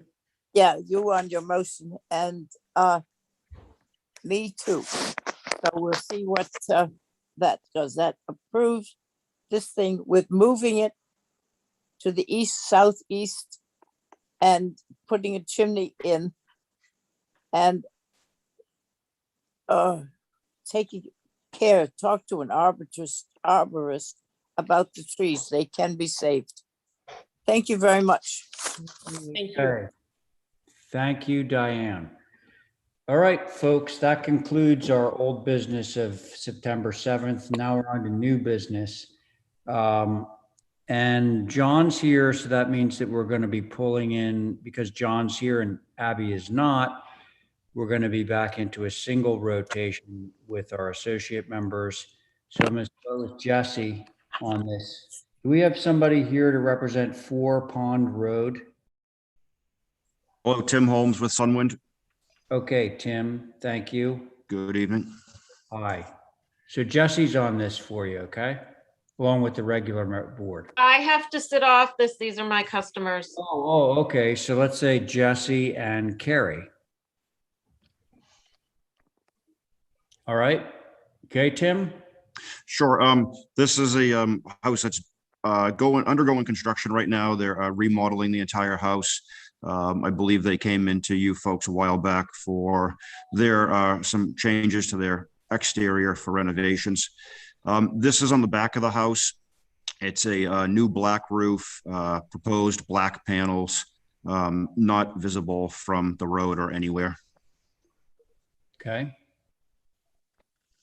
And did you say you had photographs of the house, like the house is being built? Oh, yeah. So basically, all they're basically, it was like a gut remodel, Ray. All they did was they pulled it apart, old construction, remodeled the inside of it. I believe they may have added either a front or a back porch. Okay, so, but the photographs that you have in the file basically don't show any house. So I guess. Yeah, correct. Yeah. So that was a previous application that they had put in back last year sometime. Thank you, Tim.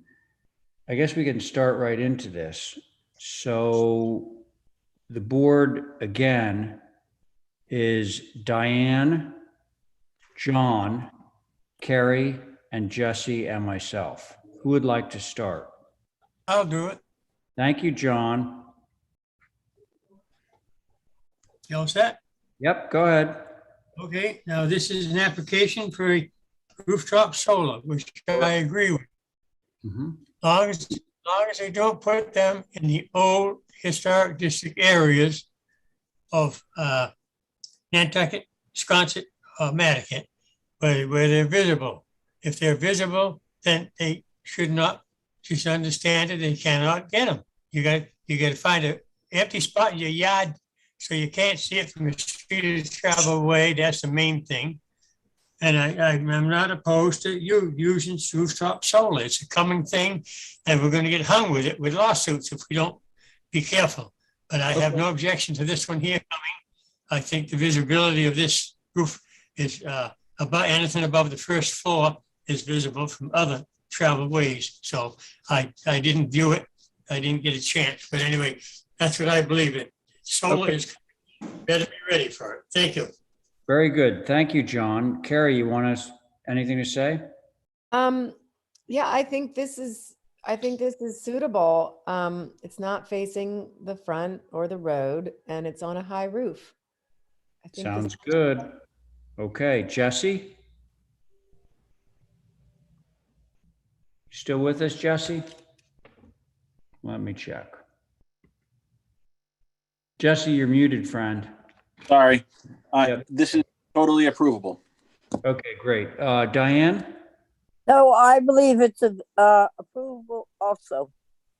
Sounds good. And I agree with all of you. So I think we can have a motion on this. I'll make a motion to approve submitted. Sounds great. Thank you very much, Diane. On that motion, John? Aye. Thank you, Carrie. Aye. Great. Jesse? Aye. Diane, on your motion? Aye. I'm in favor. Motion carries. Thank you. Just to keep things fresh, now we're going to do a little rotation here because you said, Val, you said you were off of both of these, right? No, I was just off that one, but I can sit off both. No, it's fine. So Val's back. Let's have Stephen sit on this one. Just to keep it fresh and alive. Okay. Go ahead, Tim. Okay, yep. Tim Holmes with Sunwind here to represent Pamela Perrin. This one is going on the front of the house and the front of the garage. As you can see from these photos here, or this image that's up right now, it is let's say silver birch, or it is a gray roof at the moment. The roof is about 15, 16 years old. It is going to be replaced with a black roof. That is not part of our contract. So the roofer, I guess, or I will be back to with an application to change this from a gray roof to a black roof. Okay. But certainly before the panels are installed, the roof will be changed out. Yep. Photographs, Tim? Yes, there are. Further down this images from the street. I have here 4 different locations on that previous Google Earth image. So that's directly in the driveway. You can see the porch roof. Other than that, there's a lot of evergreens from the road. So it's very difficult to see unless you're standing right in the driveway. Okay, so if we stop right there for a moment, they're going on that porch roof that's facing down the drive, right? That is correct. Yep. New black shingles and black panels there. Yep. Go to the previous image. That one, right. So this, I believe, was taken from the driveway, but it's going to go on the front porch. It's also going to go on that front face of the garage. That's correct. Yeah, that picture, that's halfway up in the driveway. Okay, so the truer, for us, it's photograph number 2. Correct. Now that's the most visibility we're going to get, which is at the front of the drive. Okay, right. Thank you. Let's see. So who would like to start on this? I can. Who's that? Jesse? Oh, actually, Jesse, Val's back, and so I went with Steve. Oh, I'm sorry. Don't worry, though. My apologies. We're gonna get back into the rotation. So Steven's on this one, but you'll be on the next one, actually. So let's see, Diane, Val, John, Steven, and myself. Who would like to go? I'll go. Thank you, Val.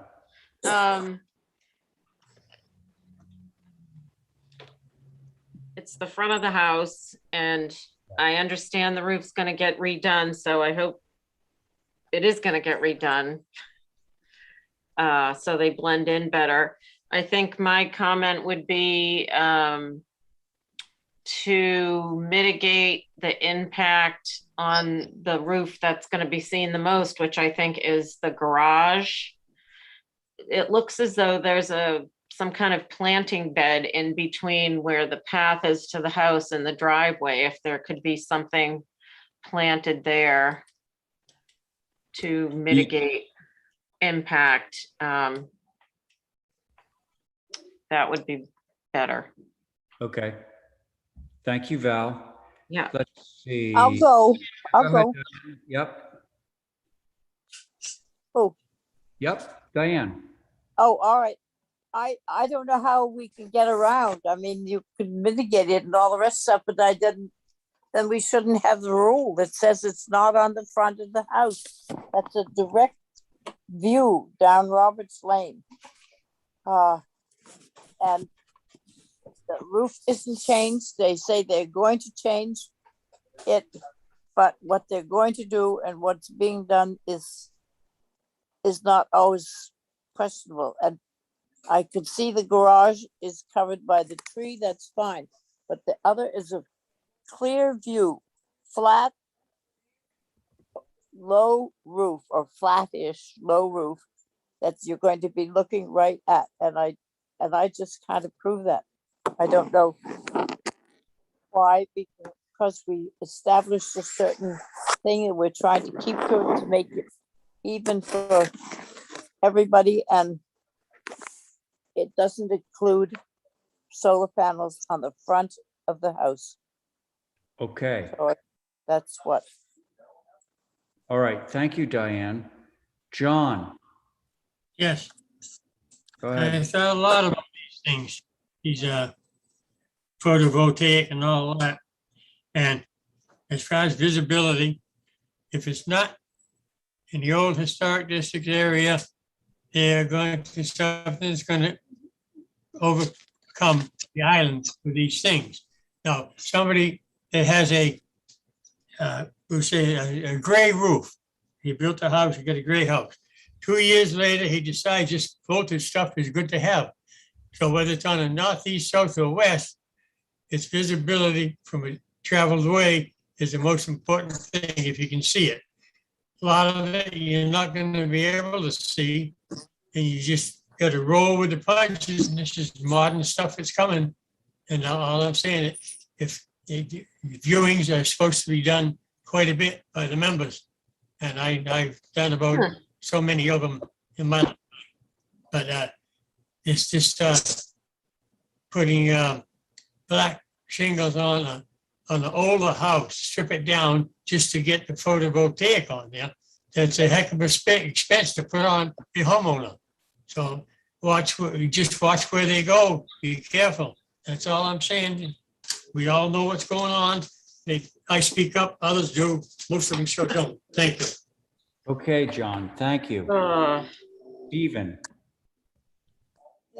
Yeah, Mr. Chair, I don't even know where to begin with this. Let's just unpack a little bit here. Nantucket Island is a National Historic Landmark. I'd like our staff attorney, Mr. McLaughlin, to register that comment. I think if we, these will overtake the island on the front of structures if the HTC allows it to happen. Otherwise, it will not happen. I think the comment about these newfangled things, well, mini split air conditioners are newfangled things, and we don't allow them on the front of a home. And we have specific regulations to provide that the kind of utilitarian line sets that are very foreign to the historic character and setting of Nantucket, both in the historic district and all over the island, are hidden behind cedar. So we do have guidelines. Unfortunately, this does not meet the guidelines.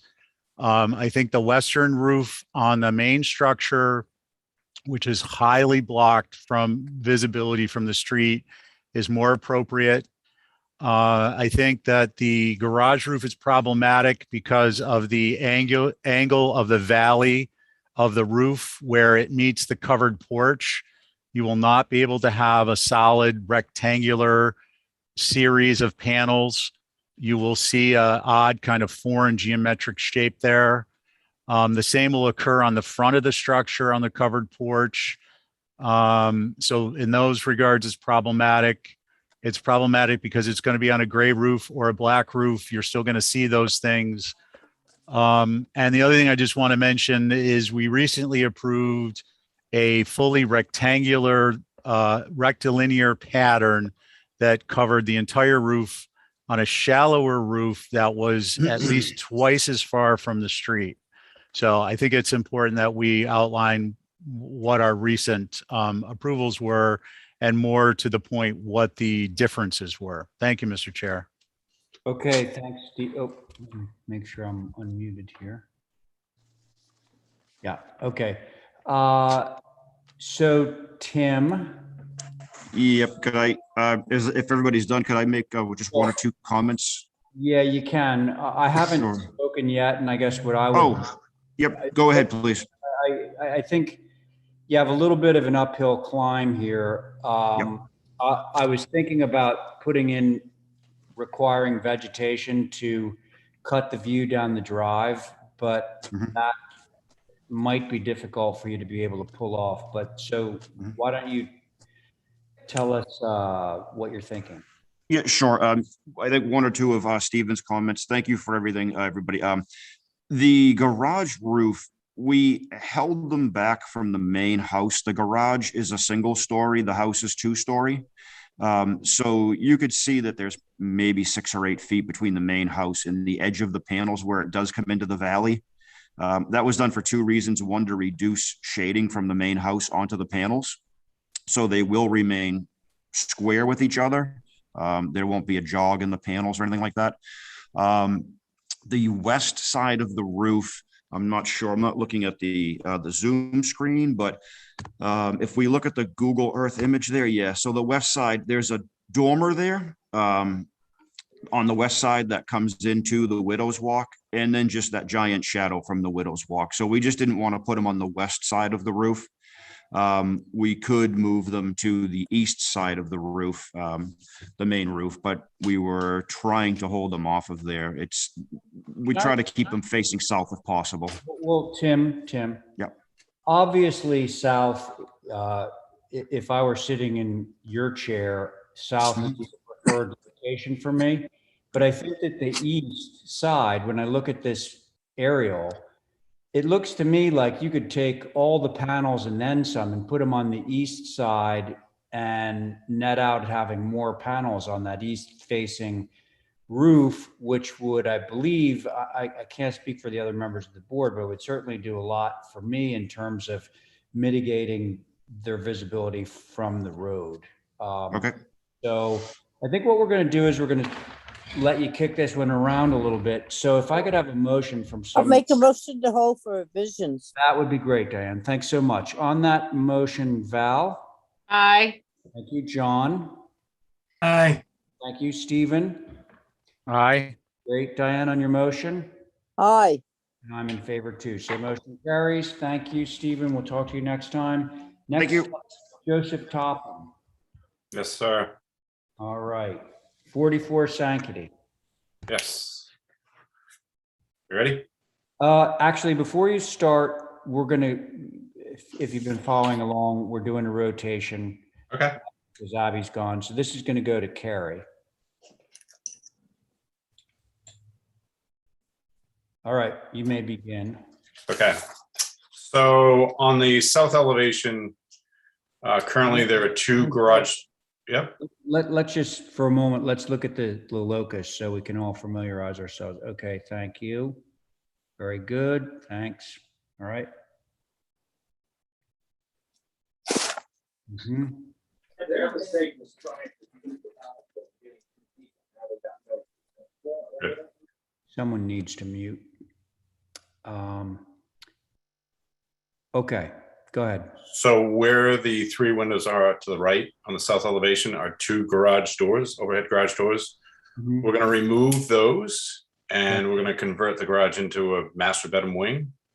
On the, what are we going? East elevation, we're not doing anything that's facing Sankaty Road. The chimney's on the far side. So as you swing around onto the north, we're going to add a couple of windows into the bedroom. And then if you go to the back elevation, please, there is a exterior chimney mast that we want to remove. It's leaking, it's cracked. So we just decided to remove that structure. And when we do that, we want to reconfigure that back stair so it doesn't go in front of the sliders.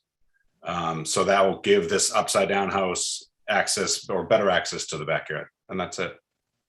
Okay, do you have any photographs of the building? They should be in the packet. There you go. Okay. So there you can see the chimney and the stairway. Yep. And that right there, the south elevation, we're looking at it obliquely, but that's the so-called front of the house, correct? Correct. Yeah, okay. And you're getting rid of the garage doors. Correct. Was that it, Joe? Yes, sir. All right, thanks. Holly, is this Wisconsin Advisory? Yes, sir. They took a look at this on September 13th. This is dated from 1987 is what I found on the NHL data. They actually didn't have any concerns on the proposal. They actually had a recommendation to possibly remove the roof lock. And I just wanted to notate that it's actually a shame to lose the chimney, because although this structure isn't contributing towards the National Historic Landmark and local district, it does give a nod to architecture that was done in the 80s. So those are comments, Mr. Chair. Okay, that would be architecture done in the 1980s, right? Okay. 1987, yes, sir. Okay. Thank you, Holly. So Carrie, you're on this and regular board. Who wants to start? I'll start. Thank you, Diane. Go ahead. I'm with Holly on the chimney. I think the chimney makes the house. It doesn't have to be necessarily an outdoor chimney, outside chimney. but it holds the fiber of the house. And I wouldn't have a problem taking the roof walk away.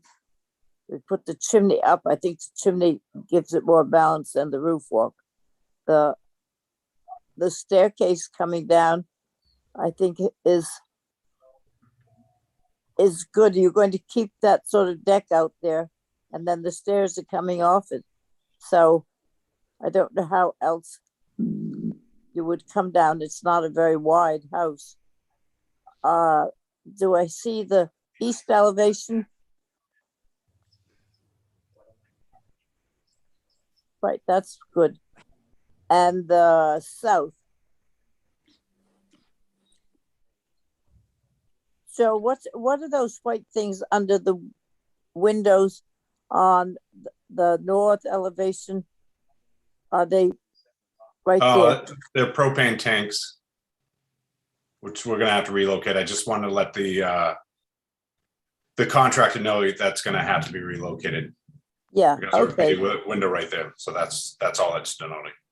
The only thing I could think of, and I've been thinking too much today already, is whether there's any simpler way of getting down from the second story down those stairs. But otherwise, I would like the chimney to come back, and I wouldn't have a problem with the roof walk going. That's it Okay. now. Okay. Thank you, Diane.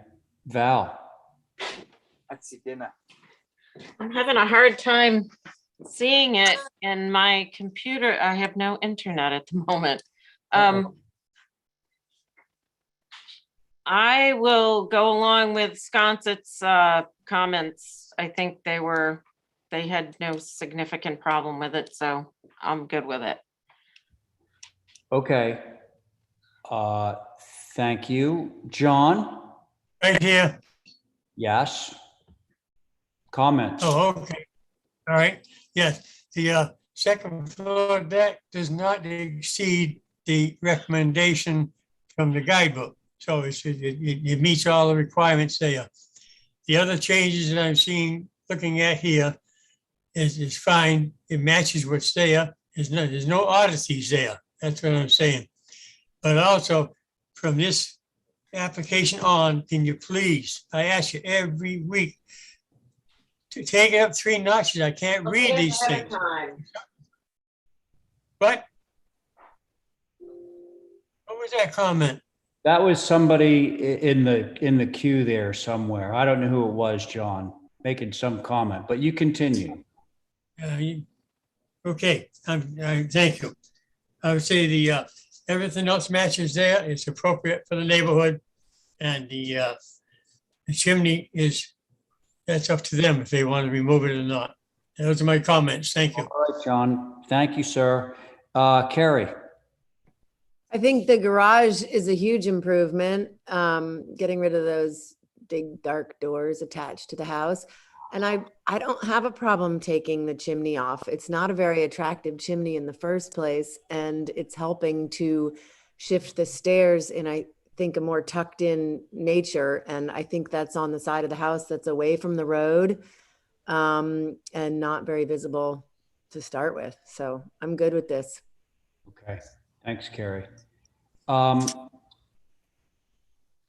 Holly, I appreciate your wanting to keep the chimney, but I don't think that the 1980s were a particularly good decade for exterior chimneys.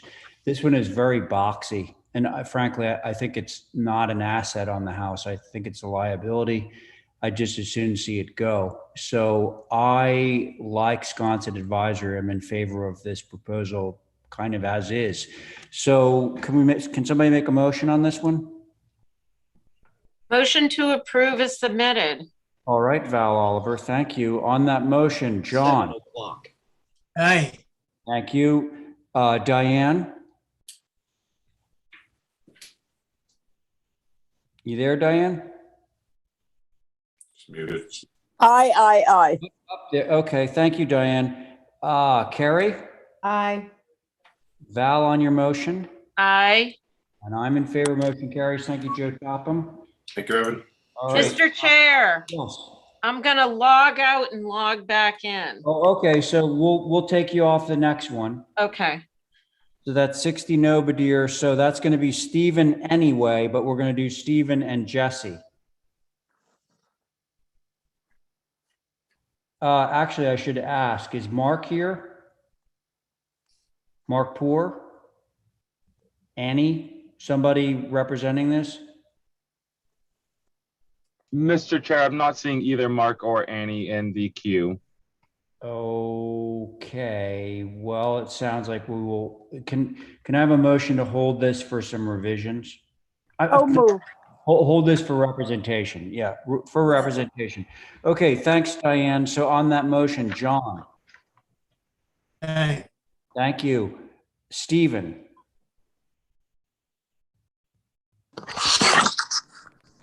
Stephen. Aye. Thank you, Jesse. Aye. Diane, on your motion? Aye.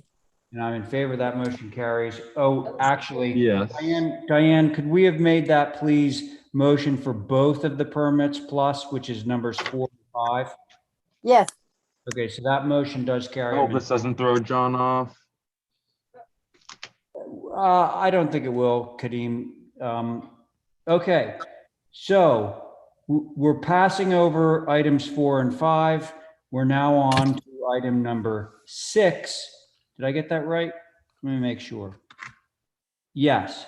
Okay, so do we have somebody here to represent 23 Ranger Road? Mr. Chair, we did. I believe he's still in the queue. Yeah, I'm here. Oh, okay, great. Could you just give us your name for the record? I bet it's Richard Toesdorf. Richard Tolsdorf. Yes. How did I guess that? Okay, Yeah. thank you. And why don't we stick with the same board because those guys got cheated out of really a review. So Stephen and Jesse will be on this one. So Mr. Tolsdorf, go ahead and tell us what you would like to do. This is a porch addition to the second floor of the garage, which faces north, which is the best view on the property. And that's why we'd like to add some viewing space up there. Okay. So there is our north elevation. Looks like, are those French doors or what are those? Well, right now there are 2 windows and they would be, the rest of the house has 1 stationary door and 1 swinging door, which these would be the same.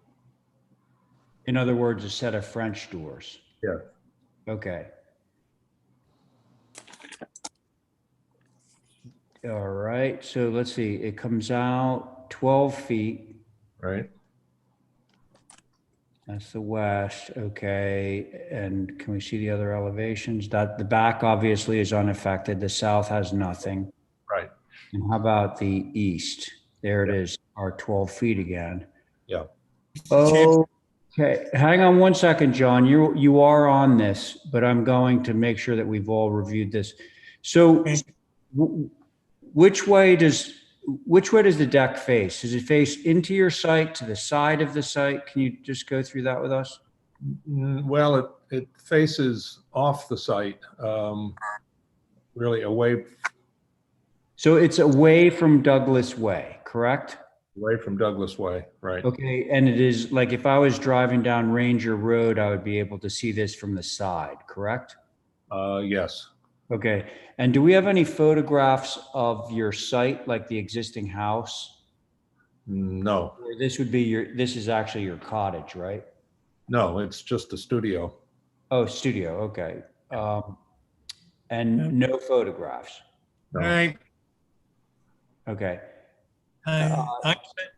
All right, so John, it sounds like you might want to speak first, so I'm gonna let you go first. So. I'm trying to save time, that's why I don't speak a lot. Yeah, go ahead. Yeah, what north elevation? All right, that's everything that's there is fine as far as I'm concerned, except that the deck's got to go back to 8 feet, not 10 feet. the requirement is 8 feet minimum. Okay, Maximum. correct. Otherwise, the rest of it's all suitable. Thank you. All right, thanks, John. Diane, how about you? Well, if the porch comes in, deck comes in, he's not changing any of the windows or stuff. I don't have any problem with it. It's facing away from the road. And Ranger Road is, The side that you're looking at, the east elevation faces Ranger Road. right, Yeah. but there's nothing on it that is bad, and he's not going to change the windows. Otherwise, I would mention the windows. But Okay. other than that, I don't mind that Oh, that deck. It just has to come into 8 feet. okay. Thank you, Diane. Let's see. Stephen, you ready? Sure. Yeah, Mr. Chair. So I'd like to get a clarification. The deck will be facing the driveway or? Yeah. Okay. So at 12 feet, it will be over about a third of the width of the driveway. I'm not sure I follow the question. Well, it's facing the driveway, correct? Yes. And if you look at the aerial map, Well, your it's not really driveway is it's facing in front of. Mr. Tolzorf, hang on. Let Stephen just describe what he's getting at for a second. Okay. Yeah, if you look at the aerial map versus the locust plan, which gives insufficient information insofar as I'm concerned, just as a general matter, not on this particular application, I'm not singling it out.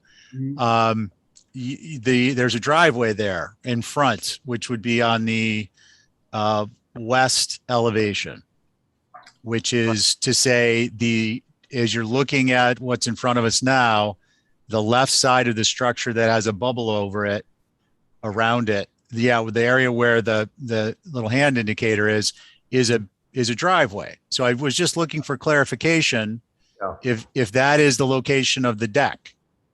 No. Okay, No. so which way relative to the locust map is the deck? Can I tell you, Stephen? It faces more Ranger Road than the driveway. The driveway basically goes from the west side of the building down to the corner of the property where it says Ranger Road. So it basically faces what's now a bunch of trees and well, what we laughingly call lawn. It's kind of a mowed field. So who's I'm sorry, Mr. Chair, through you, who's driving the screen? I am, Steve. Holly, can you pull up an aerial? I can. Because if this faces Ranger Road, I have concerns about it. If it doesn't, the I side don't. of it faces Ranger Road. It's basically at the top of this. See the orange square? Yeah. It's on the top of the orange square.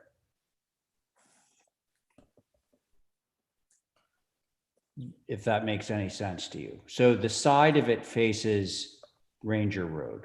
Yeah, it faces the northeast corner of the property, I guess is the best way to. Well, seeing as we don't have cardinal points on here, I'm looking for another way to describe it. Yeah, and did the I thought that the drawing, okay. All right.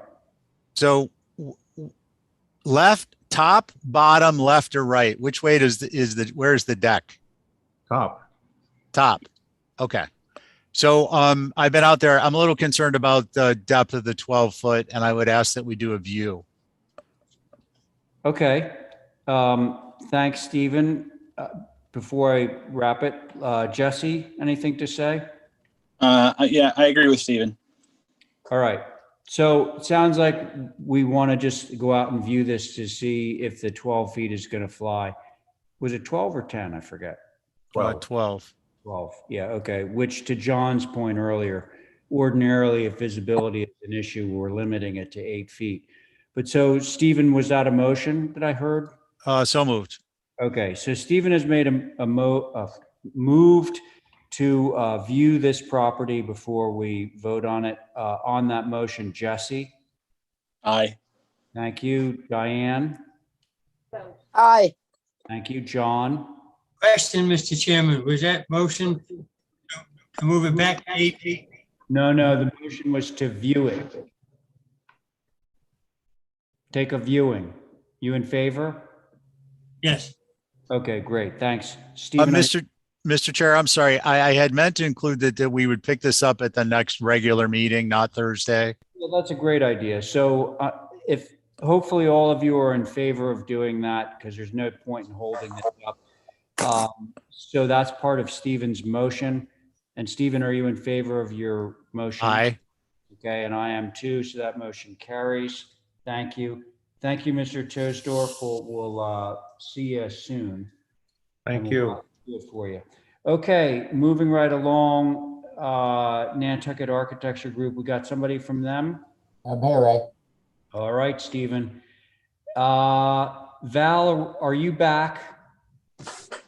Mr. Chair, Val is having a difficult time getting into the meeting, but we are trying to get her back in. Okay, so then on this one, the rotation is going to be Jesse and Carrie. Okay, Stephen, you go ahead. 13 North Star. Yep, I'll be looking at the kitchen addition. Okay. Where are we, Holly? One moment, Steve. Holly's pulling that up right now. No, that's okay. No problem.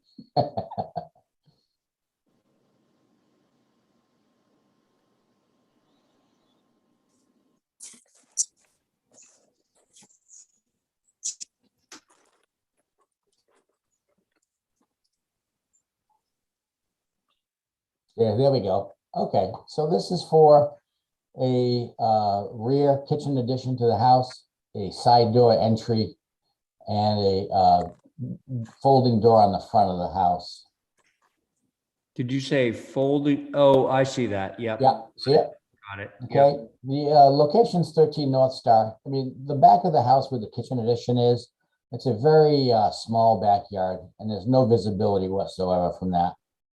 The side entry door going into the master bathroom, again, it's pressed up against the side yard, and there's the rear of that, very, very tight in the rear, but not visible. The side door is going to go right there where the condenser is. The condenser moves down. The visibility is minimum. So the only thing in question really is the folding door in front. And I would tell you right now that there it is. The front itself is screened from the street by large hedges and plantings that Mark Lombardi did in 2019. But I'm going to suggest here that you guys view the site, because the next application coming up, you're going to have to view it anyways. So we can run these continuous along side by side if you don't mind. Probably a good idea, because I'm sure there's going to be some pushback on the folding doors on the front of the house. Yes, I agree. So let's go ahead and view that, and we can talk about the next application and go ahead and view that as well. We are going to make some changes to the next application based on the HSAB comments. Some we agree about and some we don't. Oh, right. Okay. So staying on this application, all right. Holly, why don't you tell us? I'm pretty Yes, sure. sir. So this structure is dated from 1983. And HSAB took a look at this. I want to notate again, I'm gonna use anybody, but there was no historical information in here. With that said, it's not historic, but HSAB had concerns that it may be visible from the end of North Star, and the 4-panel French doors are not appropriate on the front of the house. Prefer single pair of French doors with flanking windows. And then of course, if the south is visible from the public way, then obviously the proposed changes are not appropriate, and I would agree that a view would be necessary. Those are Okay, comments, Mr. Chair. very good. Thank you. So do we want to cut to the chase on this one, folks, and just view it? And then we can hear Stephen's hardscape application too? Make a motion to have a view of 13 North Star. Okay, that sounds good. So thanks, Diane. On that motion, John? Repeat the motion, please. The motion is to view this house to see if those doors are going to be visible. Right, aye. Okay, thank you. Let's see now. I think it was Carrie and Jesse. So Carrie? Yep, aye. All right, thanks. And Jesse? Aye. Great. Diane, on your motion? Aye. And I'm in favor of that motion, Carrie. So now let's take a little look at the hardscape and see. Mr. Chairman, Yes, just curious, do you want this to be held for next Tuesday? sure. Okay. Thank you. Because we are planning on making some changes, so next Tuesday will be great. Thank you very much. Roger that. Hardscape, right? Yep. So let's look at the hardscape here, and let's not talk about the pool. Pool was approved in 2019 on another application. The application is still valid, and my client can pull a pool permit to dig the pool tomorrow if he desires to. We are looking at making some alterations to the plan, but we are going to eliminate the pergola. We're going to eliminate the grill and change its location, and we're going to move the hot tub further away from the front of the yard for the next week's meeting. And those are the things some of the HSAB had to say regarding the application, and we are willing to make some changes for next week. Okay, so Holly, HSAB. Yes, Mr. Chair, they said that they would prefer a wood deck instead of a bluestone patio, and they would like a denser evergreen screening to hide the pool and grill. And those are their comments, Mr. Chair. Okay, so everyone who's on this, I'm sure that you heard Stephen say that he was going to make some changes to the hardscape plan based on HSAB comments, which is probably a good idea because I think a lot of those comments would be congruent with what we would say anyway. And seeing as we're viewing the house anyway, perhaps we can wait for Stephen to provide us with a revised landscape plan. And if that is acceptable to everyone, I would entertain a motion. So move. Okay, so Diane has made a motion to include this hardscape stuff in the view package and review it once Stephen has made the changes as per HSAB. On that motion, John. Yeah, I had a question first. Go ahead, John. Yeah. Does this include the pool? It does not, because the pool was already approved, John. Okay, that's what I wanted to know. Thank you. No, I have no comments. But are you in favor of the motion, in favor of Diane's motion? To hold? Say yes, Johnny. I think a lawyer would call that coercion. Hey, Johnny, just say yes. Just say yes. Anyways, let's see. Carrie on the motion. Yes. Thank you. Jesse on the motion. Aye. All right. John, I think you're in on this one, and so am I. So that motion carries. Great. Thanks, guys. Thanks. Now we're going to head over to 8A Hawthorne. How's Val doing? I'm back. Val's back. I hope. Okay. So Val gets to shine on this shed application at 8A Hawthorne. Is Nancy here, or Nancy's proxy? Mr. Chair, I'm not seeing Nancy. Oh, what? She's supposed to be helping me out here. Oh, there she is. She's on the phone. Yeah. You look like a little white phone with a green circle around it. So Nancy, why don't say something so that we can make sure that we hear you? Well, I'm here to represent. Oh, Nancy, we have some really spotty service. So let's see what she can do about that. In the meantime, I want to establish the board. This will be Stephen Welch sitting, okay? Why don't we take a look at— Maybe. Oh, that sounded good for a second. There's our proposed shed. All right. Covered their landscaping. Nancy, we're having a real tough time hearing you, if you can hear me at all. Maybe she uses her telephone the way some people did. Yes, right. I'm trying to use the telephone now. Nancy, if you would like, I could call you and we could try to do it that way rather than you going through Zoom. We could just try a telephone conversation where you talk. Okay. I'm going to call you now, can call okay? the off- I'm call the calling you office now, phone. Nancy. Just hang up. I'll call you now. Hang up. But so there's a few questions that already appear in my mind. One is the fact that like this is really close to the set, or it's close to the property line, which kind of indicates to me that it's over the setback. It's a 5-foot side yard setback. I'm sure Nancy has an answer to that. What about that pressure line? Is that something? Yeah, that's the sewer. Right, so can we, dig around it? It looks like she's trying to avoid it. Hello? Nancy, can you hear me? Yes. Can you guys hear Nancy? Yeah.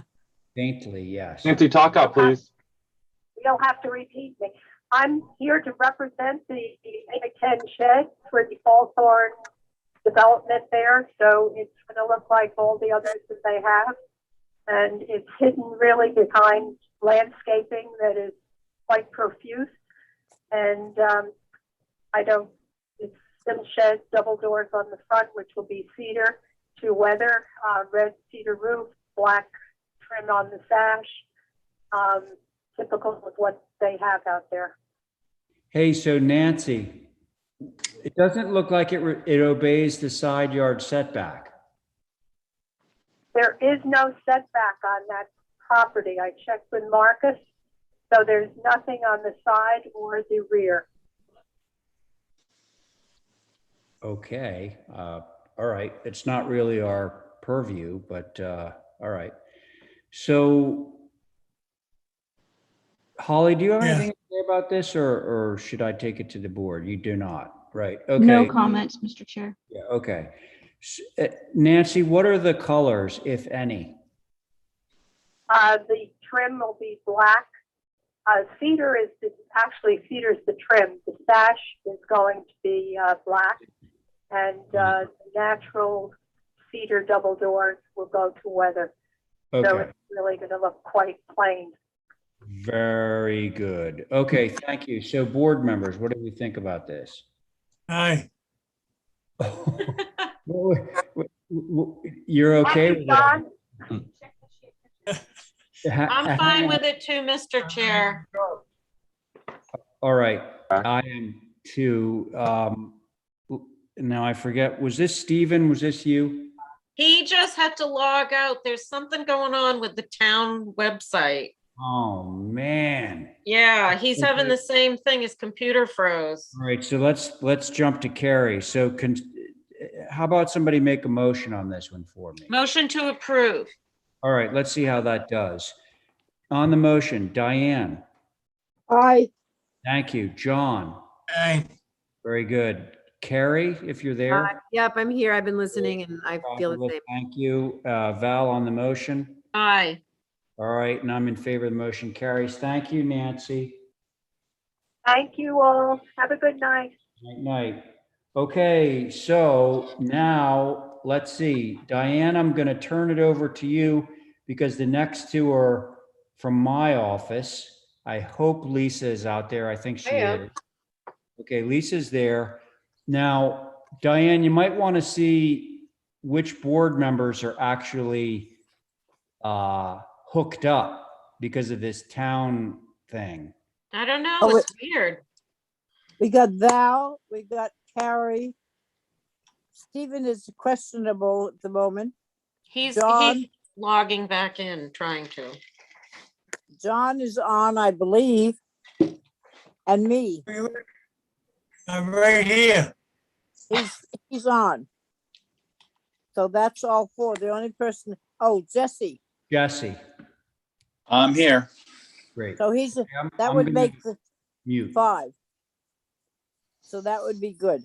And Stephen can let us know when he's been able to get back. So Holly, do you have anything that we want to say about 88 Quidnet Road or not? No, Mr. Chair. I mean, Madam Chair. That's all right. I don't care. So, So the application, Diane, is for a stone foundation. The primary reason we're asking for a stone foundation is because of if you go to the east elevation, which will not be visible from the beach, there's so much foundation exposed due to the grade that exists that we can't change because of the Concom, that we did not want to have that much parged foundation. Now, so that's where we decided that a exposed foundation in that area would be preferred to be stone. So we did carry it around the building, although I don't think it'll be terribly visible on the other sides of the building just due to the landscape plan. right, and you got it in the chimney, right? Yes. Okay, that's all we're looking at is to. That is all we're looking at. Change chimney and foundation to stone. The rest has been approved. All righty. So who wants to begin? Val? Sure, I think this is fine, appropriate. I would make a motion, but let everybody else say something. All right. Carrie? I don't know of any other stone foundations in Quidnet, but I also think this is not going to be that visible. Maybe if you're standing on top of the dune, is that correct, Lisa? Yeah, but that's, I think, not public property at that point. Well, yeah. From the beach, it's not visible. Yeah, I kind of feel like it would be nice if you could just clad it in wood like the rest of it. So it really is, a lot more Quidnet beachy rather than introducing big sort of cobblestone foundation. I don't mind it on the chimney for some reason. But let everyone else speak. All righty. Jesse? What type of stone is it? It was going to be kind of like a Liberty stone, a gray stone. Okay. I don't know. I mean, if they included a picture. I understand where Carrie's coming from, but I'm okay, with cedar as well. I think both cedar and the stone would look better than the concrete. So, but I'm okay with it. I think it'll be, fairly not viewable. Okay, that's Val. I did. Yeah.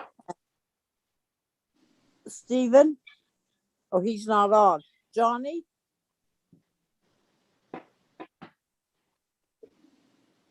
I'm here. Okay, what do you think about the stone foundation? I find no problem with it, where it's existing, some of it. I had a question. Is the Dutch hip roof already there? Yeah. Yeah, it was already approved. It was based on There's a Discouraged. historic house 2 doors down where the I'm in favor. that language came from. I'm in favor of the motion to approve it. Okay. So can I get a motion? See what you want to do? Somebody made it. I'll make You made it. Motion to approve is submitted. Okay, thank you. Carrie, I might abstain on this one. all right. Jesse, Aye. Johnny, Aye. and me, I'm an aye on this particular one. Thank you. Thank you. The next one is, what is the next one? It's just some, it's a pool cabana behind a house on Pulpus Road where we're adding an area well and slightly revising a couple of doors. Okay. Let's see it. Let's get it up and take a look at it. Madam Chair, give us one moment. We're just looking to pull that file up now.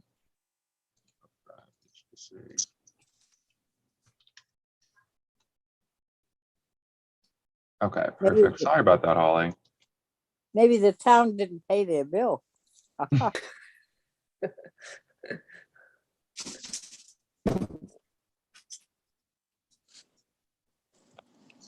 So you can see on the site plan that the cabana is behind the house.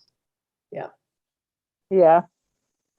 And so we're requesting to put an aerial well on the, I have to check what side that is, excuse me, on the west elevation, which is on the, if you're facing the front door, it's the left side of the site. And what are you proposing to put? What is that? An area well, just access to get to the small little basement that's under the pool house. Oh, okay. All right. And then there were a couple of minor door and window revisions that are bubbled. That all have to do with this building, right? Righty, right. Okay. Yeah. So, Val,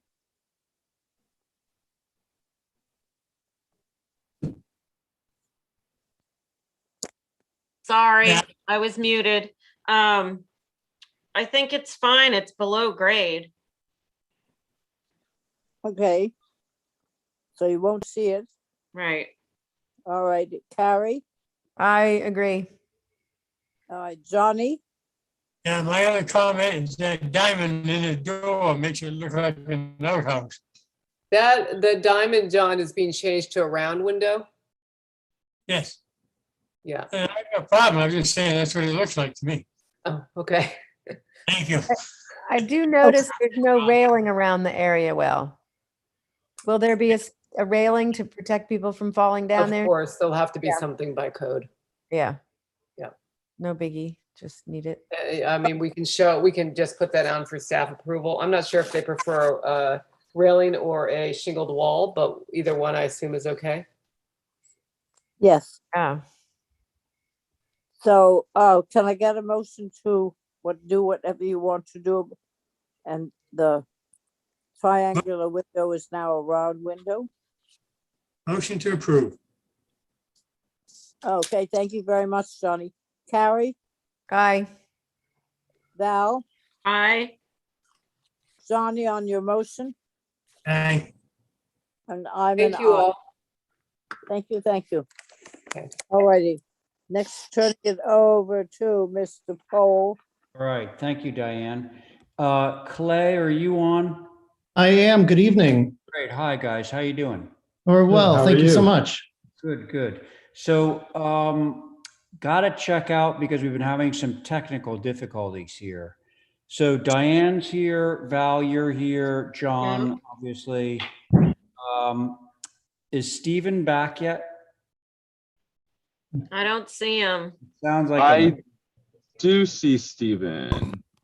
I'm here. Oh, we did. Yeah, there we go. Okay. So let's have that be the board then. So the board for your project will be myself, Diane, Val, John, Stephen. Okay. All right. So what would you like to do? We have 470 square feet of ground cover left, and we are proposing a 440 square foot cottage on the back side of our property. Okay. Sounds good.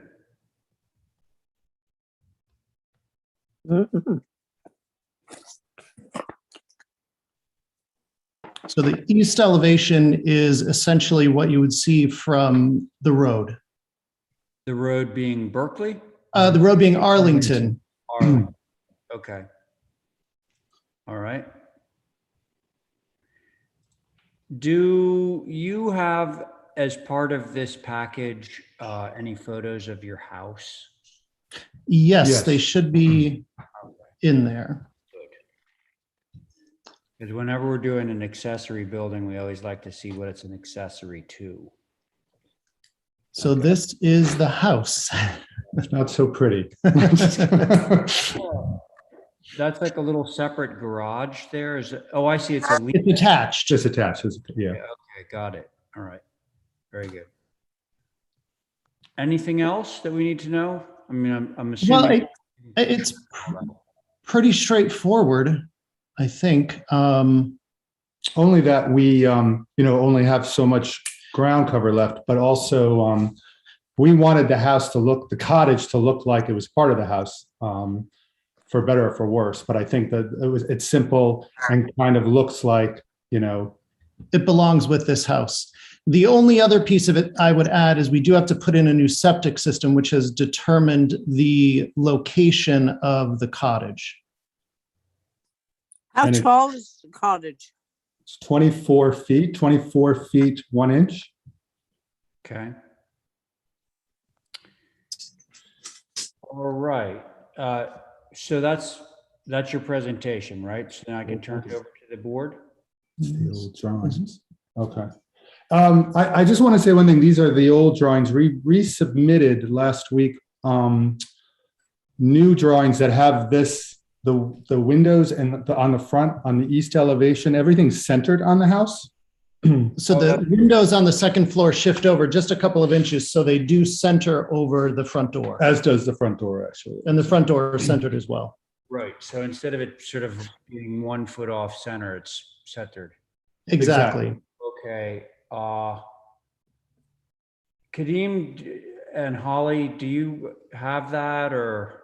I'm looking for it now, Mr. Chair. I do know that Clay was in the office. I just want to try to find the email. Give me 1 moment, please. And that's really the only change from what we're looking at now, right? That's correct. Correct. So everyone who's on this, the east elevation, basically take the front door and the 2 windows and scooch them over to the left a little bit such that they're centered on that elevation, okay? That's what we would be approving.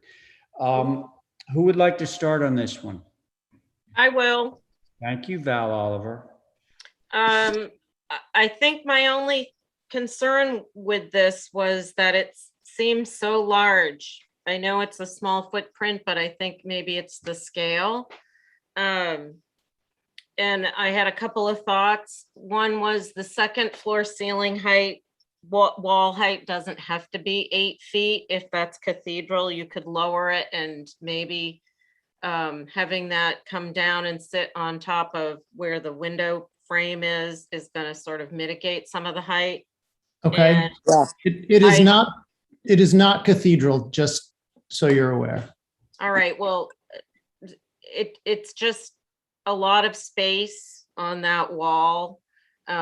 This isn't over a garage, which typically 24 feet is fine. It's a cottage. So is it modular? Is that why there's the extra height in the? It is. Yes. Okay. Okay.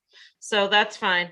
Then another way I thought 2 things. One, the side with the front door, if that was the gable and the eave side was reversed, it might make the impact a little less because that's a smaller facade. And Okay. then maybe carry the porch across at least the front to sort of eat up some of the wall space. But other than that, it's a little, little footprint, so I'm sure it will be darling. And then just to point out, you have another driveway, you have to apply for that, I think, through the planning board to have a separate driveway. We've have- actually submitted that to the DPW. We did that in June. We're still Okay. waiting to hear back. Oh, yeah, because everyone quit. Yeah. That's it. Those are my suggestions. Thank you, Val. Yeah. You know, it's a very interesting suggestion about changing the gable, if I understood you correctly, Val, because if the gable were facing the east and the west, that's actually the shorter, Right. the shorter side of the building, and therefore the gable wouldn't be quite as tall. And that's sort of more in keeping with what you would typically see, is the gable is on the shorter dimension of the building and the eave is on the longer side. Right. So net of all that would be that the ridge would come down slightly. Thank you for that. Val. Yep. Yep. I'll go. Yes, Diane, go ahead. If the east stays the way it is now, I would separate those windows a little bit more and put a third one in up there, not mold them together, and make the trim around that front door a little bit bigger so that it looks more like a front door. I don't know that it needs a 2-panel and then it's the third panel up at the top and then the glass. I think it's a little much. Make it a little simpler. I don't know that I've seen one with so many different things, but I'd like to see it drop from whatever it is, just down to closer to 22 than 24. Okay. The way it seems now, it seems very narrow. So if we did turn the gable, it would look wider, which is what you would see. And I would like that better. Okay. Okay. Thank you, Diane. Okay. John? Mr. Chair, Yes. sorry, I would just like to note that these are the correct plans that were submitted. Just so Oh, yeah. everyone's aware. So it is centered Oh, now. Okay. Okay. so Okay. thank you. Okay, great. Thank you. Thank you. Thanks. John, are you there? John? Yes, Okay, comments? yes. Those plans as submitted, perfectly acceptable in all its cases. I think it's a nice little cottage and we need more of them to help out the working people. Thank you. Thank you, John. Thank you, John. Yeah. So remind me, was Stephen on this? I forget. Yeah, Mr. Chair, I think I'm going to pass. I'm having some problems with the internet. Okay. I got to try and reboot. So Jesse, are you there? I am. You ready to jump in? Sure. Yeah, I mean, it's a cute little cottage. I like it. Val, I think it could be approved as is, but I'm also open to Val's idea about swapping that around. I think, might make it a little, and also the porch, I think may just make it look that much more nicer, but I think it's certainly approvable as is. Okay. Thanks a lot, Jesse. Thank you. So it sounds like you guys are okay with the idea of switching the gable, like turning it 90 degrees. Is that something that you need to talk to the modular people about?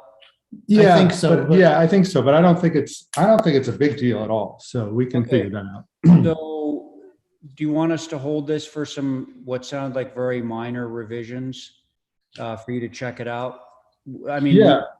we could theoretically approve this just at the table saying that you're going to rotate the gable 90 degrees. Do you want us to do that? Yeah, I mean, if that's okay, if it's agreeable, that'd be great. But we will. Yeah. Would be. And just to Val's point about the porch. Oh, and there was another point that was made about the amount of trim around the front door. Like personally, I would like to see a little bit more trim around that front door. Okay. Um, so. I'll make a motion if Yeah, I'll why don't try. you try? Yeah, go ahead. Motion to approve through staff with the gable rotating 90 degrees. Some more substantial trim around the front door. And that's it. Okay. Can I ask one question, Val? Yeah. You were also suggesting bring the porch around to the front, around the front door. Is that what you were saying? It doesn't seem as though anybody else had a concern with that. So let's just keep it simple. If you want to come back for more porch, come back later. Okay, all right, that sounds good. Okay. It's a nice idea, but I don't think that it didn't sound like it was a requirement. Right. Okay, okay. Okay, so the motion is through staff to change the orientation of the gable 90 degrees and to put more trim around the frontispiece, and that was Val's motion. So on that motion, Diane? Aye. Oh, Aye, there's aye, Diane. Great. Thank you, Diane. John? Aye. Great. Jesse? Aye. All right. And Val on your motion? Aye. And I too am in favor. So there you go. You're all set. Thanks Thank you all very guys. much. Have a good night. Night, night. Okay, next up, 41 Millbrook Road. 41 into Somebody has to Millbrook. remind me who MCA is. That is Marketone. Marketone Architecture, and Doug Mills is here. All right, Douglas. Hello. All Good right, evening. Okay, so Doug, let's see. Steven's still out, I guess, huh? Yeah, it's weird whatever's going on. Yeah, it's another virus. Oh, who knows? These viruses. Okay, so Carrie, I think if you're still around, we'll pull you into this one. I'm here. All right, great. Thanks. Go ahead, Doug. All right, so the first application tonight is to demolish a shed. Pretty straightforward. What? You've got some kind of nerve coming to this. I know. What the hell's wrong with that shed? I think we submitted as a move demo, so if you want it. Actually, it turns out that this shed is actually 200 years old. I know that's not true. And Winslow Homer painted in this little shed. But seriously, so what's the vintage of the shed?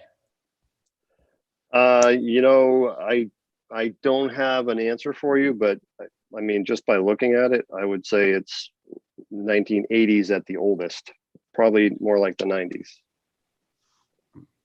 Mr. Chair, Yeah. it's possible 1977 based on the NHL data for the house that's on the lot. So I would agree with that. All right. Thank you. Okay, folks, what do we think of this outrageous proposal? Who would like to start first? I think we should just make a motion to approve this Sounds good as to a me. move off demo. I'd be willing to do that. Okay, so Val has made a motion to approve a move off demo of this shed. On that motion, Diane? Aye. Thank you. John? Have a good, Very good good. location to move it to. Yeah, somebody's going to take that shed, I guarantee it. Thank you, John. Carrie? Aye. Great. Val, on your motion? Aye. And I agree, so that motion carries. Thank you. All right, now a Thank new you. garage. Correct. So this is a garage studio. Yep. Okay. Fairly straightforward. You can see there are pictures at the top there of the existing main house and the existing second dwelling. You can see down the side of the page are views from the road. You know, there's fairly substantial vegetation there. So visibility is pretty minimal from the road. You know, I'm sure you'll be able to see the roof peeking up above the trees, but you know, otherwise it's not very visible. And then for that matter, it's a very simple structure. The garage door faces where the shed door used to, looking, you know, into the property. facing north. And pretty straightforward, as I said. All right. Thank you. I would make the same motion I just made to approve as submitted. That Aye. sounds, yeah, okay, so great. Let's try that out. So, okay. Diane Coombs on the motion?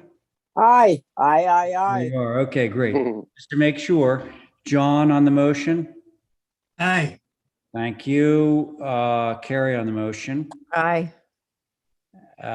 And Val on your motion. Aye, aye, aye.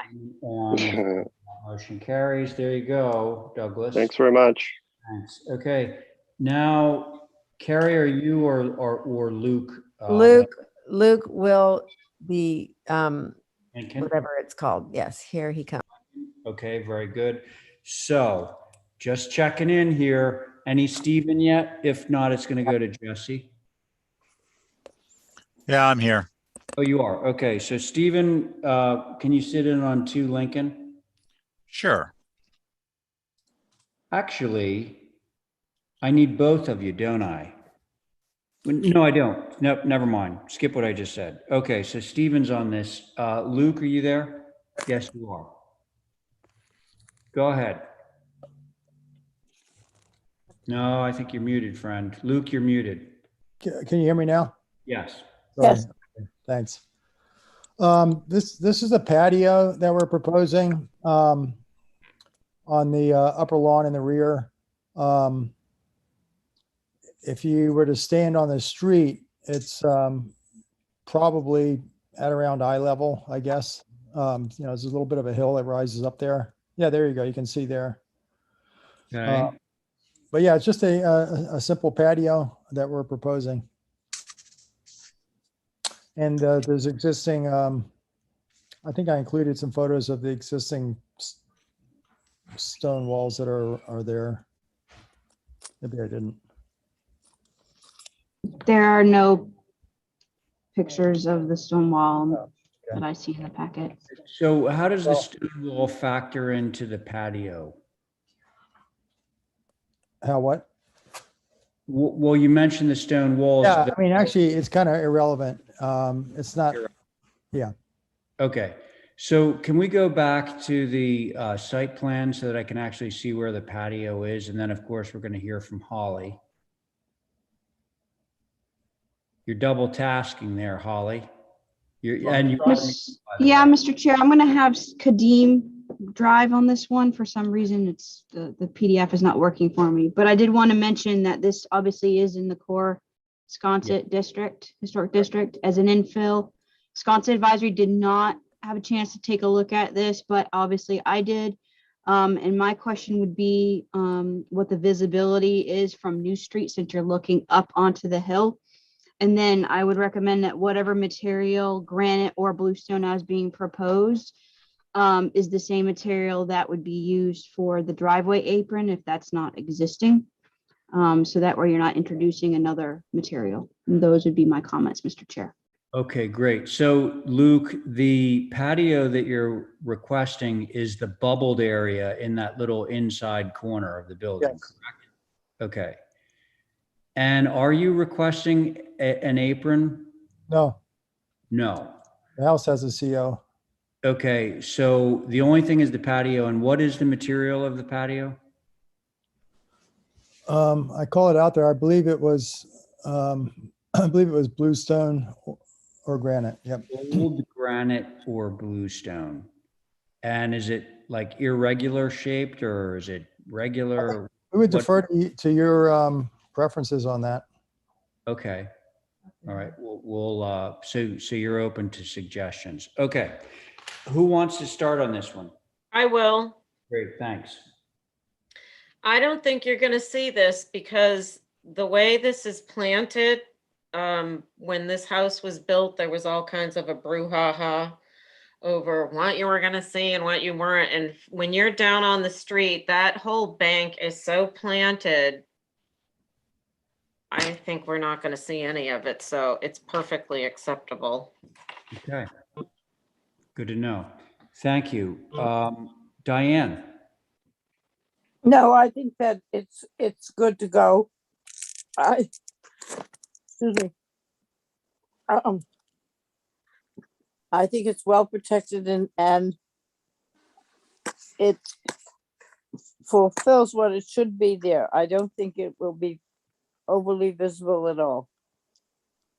Okay, thank you, Diane. How about you, John? Fine is fine. Sorry? I'm in favor of it. Looks nice. Oh, okay, good. Great to hear. Stephen?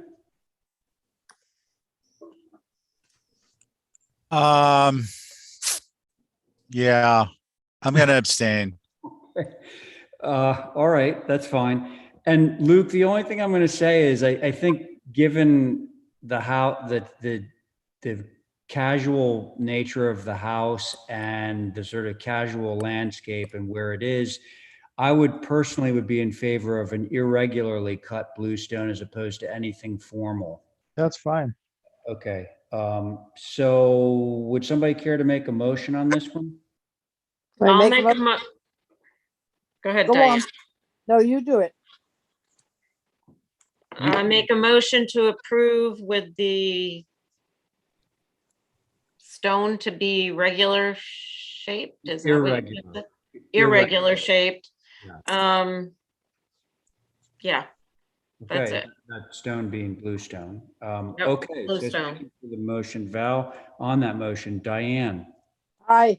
Very good. John. Aye. Very good. Stephen, you're going to abstain. Is that correct? Yeah. Okay. Someday you'll tell me why. Val, on the motion, your motion. Aye. And I'm in favor, so that motion carries. Okay. And now we have another project from you, Luke. Are you representing or is your wife? Yeah, I am. You are. Okay. So this is 4 Meoxy's Way. Hopefully I pronounced that correctly. Mr. Chair, I'm gonna sit off this one. Okay. Let somebody else have a chance. So that would, somebody else in this case would be Stephen and Jesse. Hopefully both of them are here. I'm here, Mr. Chair. This will be my last one. I'm gonna head home after this. Okay, good to hear. I mean, not good to hear, but thanks for sticking in there. So Luke, go ahead. Well, this is a Dreamline modular. It's a slight variation of what you guys approved across from the hospital a couple of years ago. We've extended the ridge, I think about 4 feet. White trim. To give you, if you go back to the site plan, I just like to speak to that for 1 second. I would like to see the site plan, actually. So, you have an existing house on the corner of Myoxis Way and I guess Bartlett Farm Road, which also has a pool and a cabana behind it on the left. And then on the right, you have, and that I've included photographs of that existing house so you can understand the massing of it. And then the house on the right is more of a 1-story house. And so we sort of cited the building to kind of reflect the neighbors in terms of the massing, and that's why our proposed 1-story mass is moving towards the smaller house on the left and set away from it, and the bigger house. Both our proposed house and this house have their sort of utilitarian kind of functional walls kind of next to each other, and push to to that shared property line. So that's the context of the property. That the existing house has already been permitted to be removed. And then it's again, we've just tried to, even though we've had the challenges of the thicker floor system for the Dreamline, we've tried to keep it as low the massing as low profile as possible overall. I think it's 26'8". I think I'm right. And try to introduce one-story masses to bring it down. Certainly on the three sides that are really exposed to viewpoints. That's it. I think that basically covers it. All right. Thank you. Who would like to start on this one? Mr. Chairman, Yes, John. could you bring it up 3 notches, please? It's hard to read. Thank you. There we go. Thank you.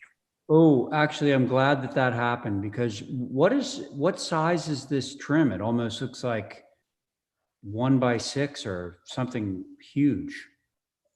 Like the casing around the windows. Yeah, is almost no, it should be like 1x4. It's 1x4. I'm not sure. It does look to be. It looks like a 1x6. It looks like a corner board. It does almost look like that. I'd say it's a little shy, but I would say it's a 1x4. It should be 1x4. Should be 1x4. Yeah. Okay. John, do you want to go and look at any particular elevation? Yes, would you show me the rear elevation, please?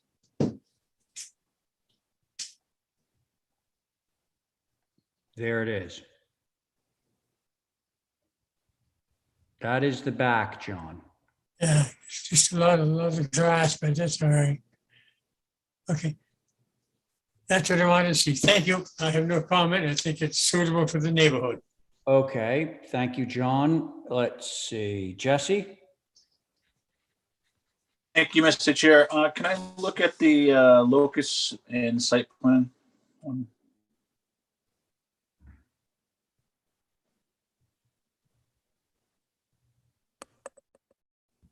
Yeah, let's zoom in on that. Take it up 3 notches. There we go, Bartlett. Okay, got it. Yep.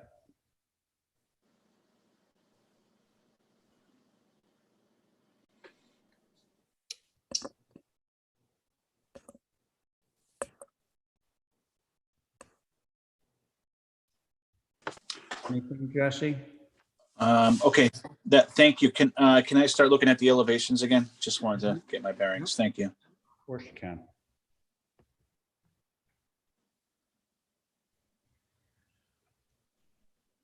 We'll let that read.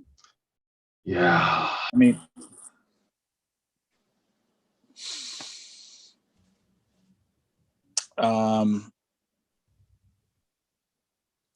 it's nice. I think the second floor, second mass gable, those windows are a little squat, but I don't know what to do to make them better.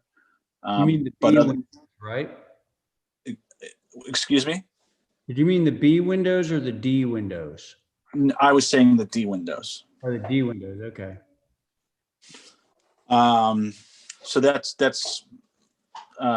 what I have on this elevation. Mm-hmm.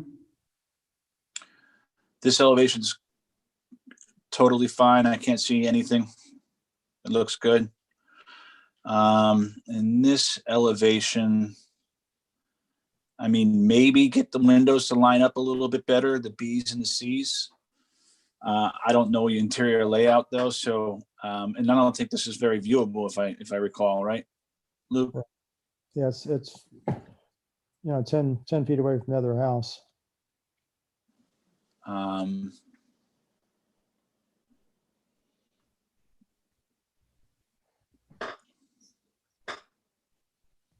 Okay, that's okay. It is. And then the last elevation, please.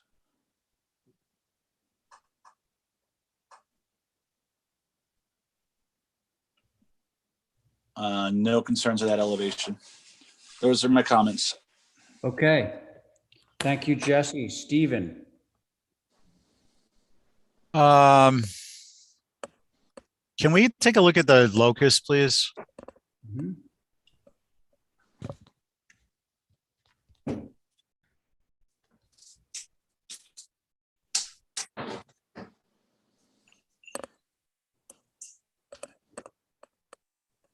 So through you, Mr. Chair, Luke, is this structure that's shown at 4 still there or that's gone? Now that you was approved to be demoed or moved off. I think it's actually getting moved off in about a month. Okay. Yeah, I was just confused. And then there's the structure at 24 Bartlett is the house with a pool and a cabana. Yeah. Okay. And then, so is this oriented where up is north? Yeah. Yeah. It's because it's got to be from the town website. So, okay. So your north, the length, the last, I think the last elevation we just looked at with the windows along the greater expense left to right is your north elevation Well, or no? it's north, you know, it's at an angle. Okay. So it's You just- went all sophisticated on us and you went northwest, Yeah. but that's the right one, right? That faces the other house, the big house. Okay.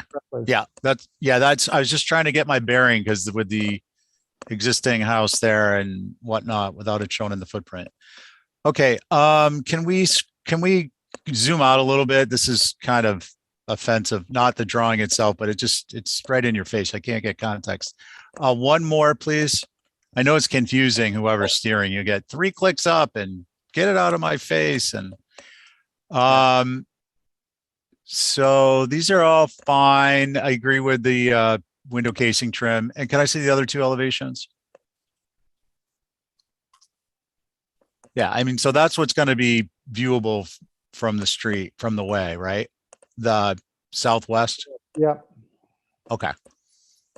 And then on the left side, it will be the left side of the southwest elevation is where it's in closer proximity to the existing new structure on 24.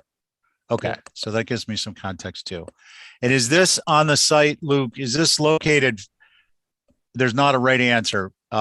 Closer to the street, the way than the one on 24 Bartlett is, or about the same, or?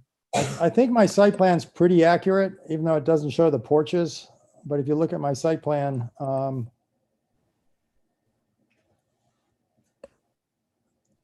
yeah, there's actually, I can't remember now if that includes the front porch or not, that left-hand massing of the neighbor.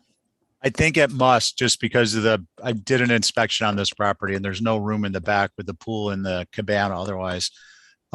Okay, yeah, I'm fine with this. And I apologize. This one isn't uploaded, so I wasn't able to preview it. And I wanted to make sure I understood what was going on. Thank you, Mr. Chair. Thank you, Stephen. Diane?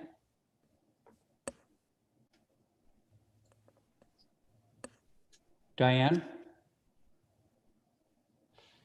Here I am. There you go. Okay. I would like to see the elevation. There is an elevation where every window on the first floor is all mowed. I don't know whether it was the northwest or the south. There is one. It is the northeast. I'd like. The rear, yeah. Are you going to see this anywhere? I don't think so. Okay.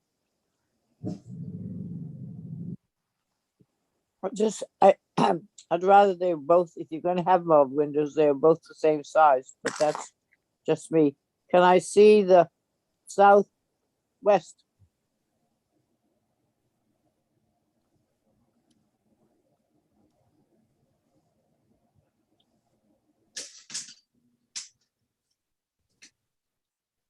Southwest front, and I don't have any problem with that. It's just all those mold windows. There's the northeast, we did that. And there is, what is this? Southeast, again. I'd rather see a single window up in the peak of the salt box there, instead of having everything down on the first floor. Put a double window. You could even get a window in the size of the windows in the shed to I could put a make window that. in that gable, in that peak. You could, yeah. I would like to see a window there. Okay, Is that it, Diane? yeah, for now, that's it. Okay. So if we go to the front elevation, I think there's a lot of really small windows on this building that tend to make it look bigger than it actually is because it's not very large. But the only ones that really concern me are the ones on the second floor of the southwest elevation, which is the front. I just wish they were a little bit larger because I think they would be better scaled. And then, of course, that whole notion about the trim, I think that needs to be corrected. That's kind of all I got. Now, would anybody care to make a motion on this one, some kind? Maybe a through staff kind of motion?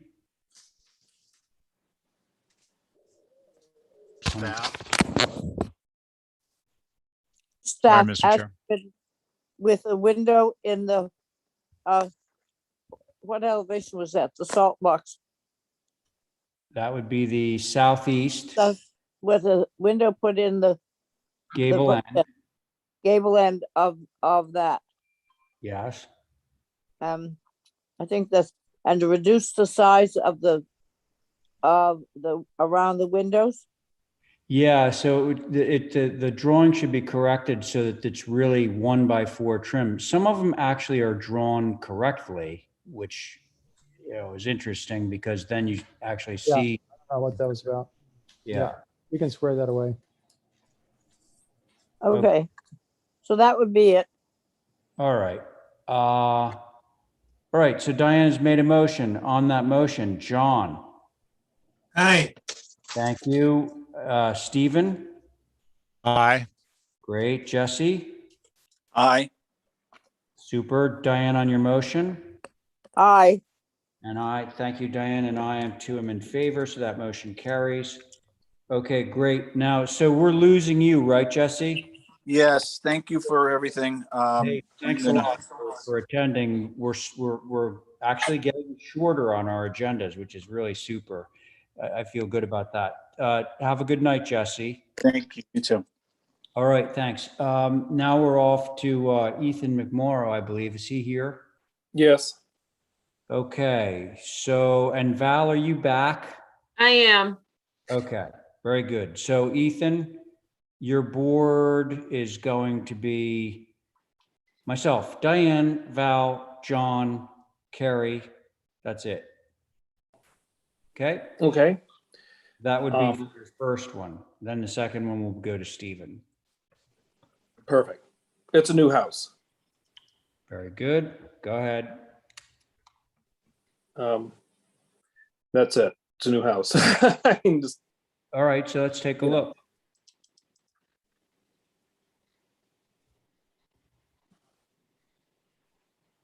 You're supposed to say something like it's very, exciting. oh, it's an awesome, exciting new house. Well designed, Yeah. It's on a location where there's once a modular house that was been moved to a different location. The lot was subdivided, and this access is from, if you look at the site plan, the front, the way the property is set up, it's set from Clara Drive. And I guess there's an approved house on the corner of Raceway that Sophie designed. Oh. That's right there where that hand is. Yeah, I don't have the drawing. So when we filed, we did this, we're doing hers at the same time. So well, that's interesting. So like I would have said that the front of the house faces Clara, but the front of the house actually faces west, right? yes, because you come down that big square up at the Clara Drive area is the septic field. Got it. Okay. So the long part of the house sort of telescopes back into the site. Yeah, it fits on what's left of the site. Yeah. What's left of the site. So that, yeah. Okay, so west is the front. West is the front. Yeah. That faces away from the road. Or yeah, and there's some photographs. So if you're on, what's it, Raceway, I think, you can see, if you, there's photographs at the top. I don't know where they are. And it might take a second to load or whatever. Yeah, there you go. So that's standing on Raceway, looking at the corner of the lot, looking north west. And Clara Drive is in the distance. Yeah, and and that other picture is looking down the driveway where that behind the pink tree is where the septic field is going, and that driveway in the back behind the trees is where this lot is. There you go. And all the vegetation is staying because we want them.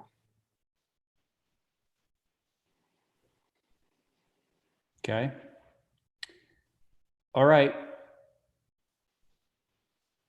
And I can't read the height, but we try to keep it short as well. If you zoom into their front elevation, they've got the heights.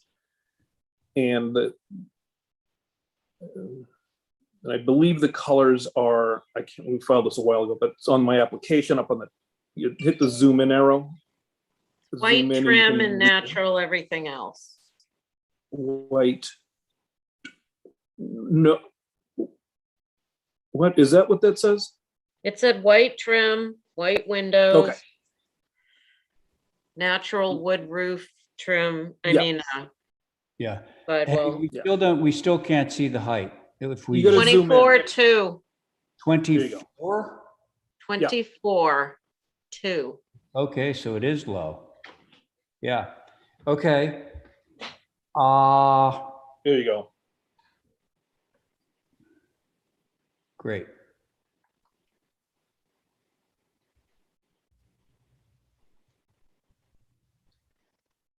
So the front section and the back is 24 feet high. The rest is, then it telescopes down to 15 feet to short. Right. Okay. And then exposed rafter tails and everything. Who would like to start? I will. Great. Thanks, Val. Go. It's a lovely house. Thank you. All right. I think I know what that means. So Diane, how about you?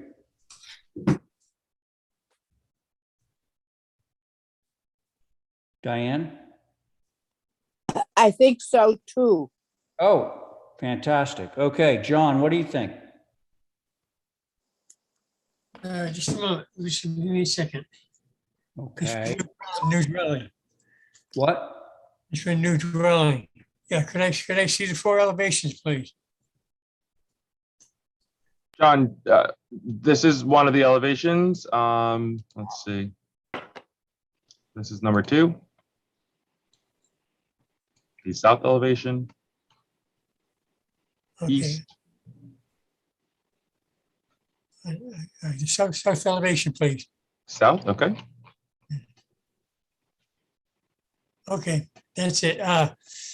When you have 2 sections of 4 each, it's too much glass. I think you ought to drop them down to no more than 3. You got to start doing that because you're getting too much glass around, and it just doesn't look right in some of the older looking houses. So that's my comment on this one here. Is get rid of one of each of those 4 units. Thank you. Thank you, John. Who did I choose? Stephen? I think me. Yeah, go. Am I? Yeah. Yeah, Carrie. I think it's a good looking house too.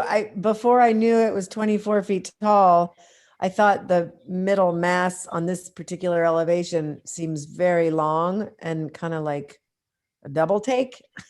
But because it is so low in stature and there's another house going right in front of it on the corner, I don't see a problem with this at all.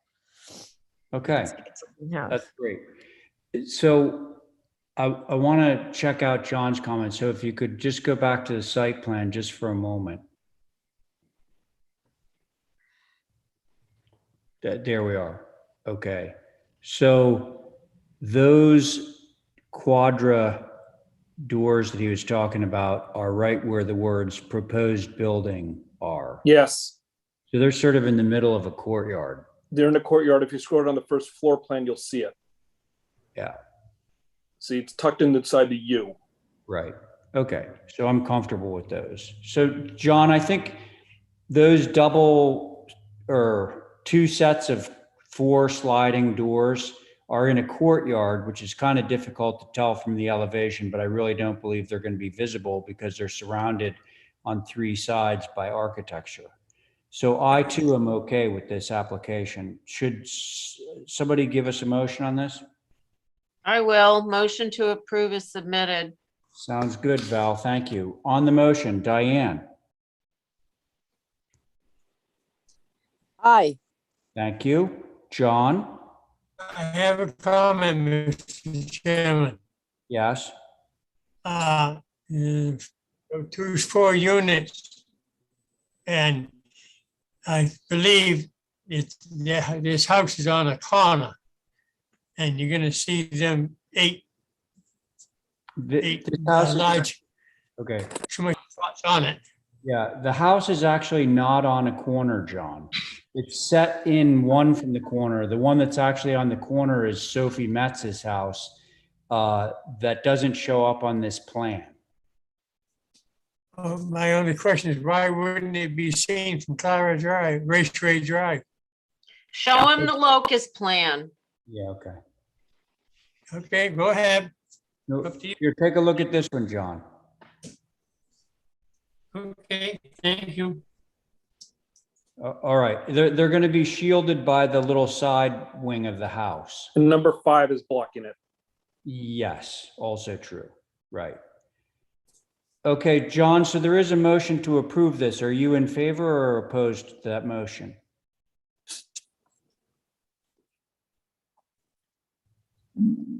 John?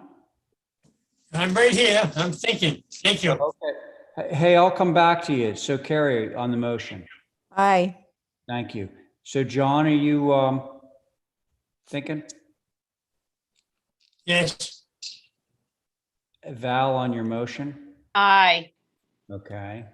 And I'm in favor. John? Yes. I have knowledge of the area. Yes. Thinking that they will be seen from one or the other, from Clara or the other one. Definitely not from Clara. That's a like totally no. Right. But so are you going to vote against this? You can if you want. I just figured I didn't view it, but I figured you're going to see it from Clara Drive, from the neighbor through the neighbor's property, because some of that is low grass property. It's not. It doesn't cover up the tree or something. Okay, John. If I'll go on it, please. Thank you. What's that? What did you say? I said I vote no on it.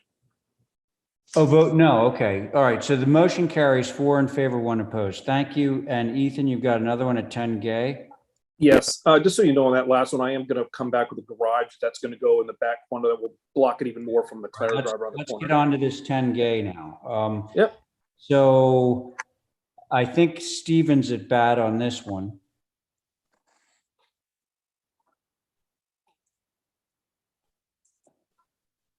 So you got some window changes is what. What's the Historic Structure Advisory Board make any comments?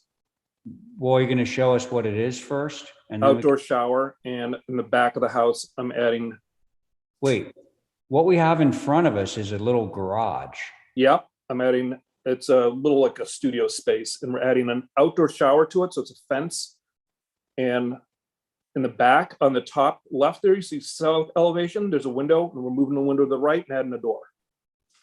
A people door. Okay, that goes into the courtyard. You can't visit, you can't see it unless you go onto the property into the back. Right, I'm kind of confused here, friend. So existing south, you're changing from a single window to a door and a window. It looks like you're moving the window over. Yes. The east, you're going from nothing to a door, presumably. We can't really see it, but it's probably it's a door. An outdoor shower. North elevation is just its status quo with the addition of the shower on the side, and it looks like a something to house your condenser. Mechanical. Yeah, and then right. West elevation, you're just adding the little mechanical thing. The mechanical fence. Right now, there's a white picket fence. We're making it a board fence so you don't see it. Okay, so that's that. Holly HSAB. Yes, Mr. Chair. So first off, this is a historic 1920s garage associated with the existing main dwelling, which is the Sherburne Inn, a Greek revival that was from 1835. It was actually originally the Atlantic Silk Company. And actually HSAB didn't have any concerns on the proposal. I wanted to thank Ethan for providing the historic information for the property. I'm going to keep on doing that when I see it in the application, so thank you.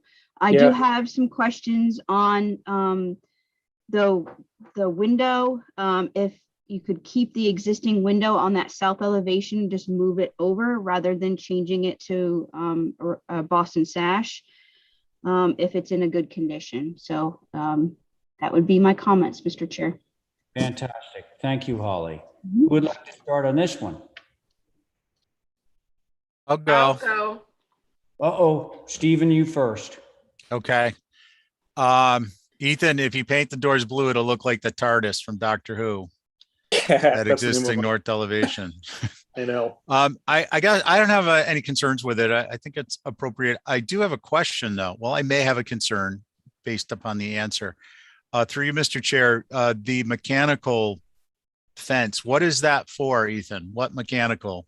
The condenser. These newfound contraptions, these modern things, they're going to be everywhere. Geez, I don't know. What about the line set? Where does that go?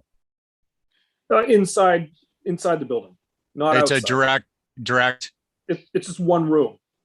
Into that. Okay. They can't get a fan. No, I'm just joking. Thank you, Mr. Chair. Okay, thanks, Stephen. Let's see, Val, I think you were calling out first. I'm fine with it. Okay. Diane?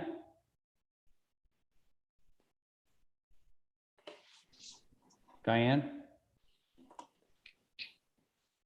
My dog was barking outside of Okay, yeah. run That's everything. kind of you. I was thinking it looks very good. The history of 10 Gay Street is interesting.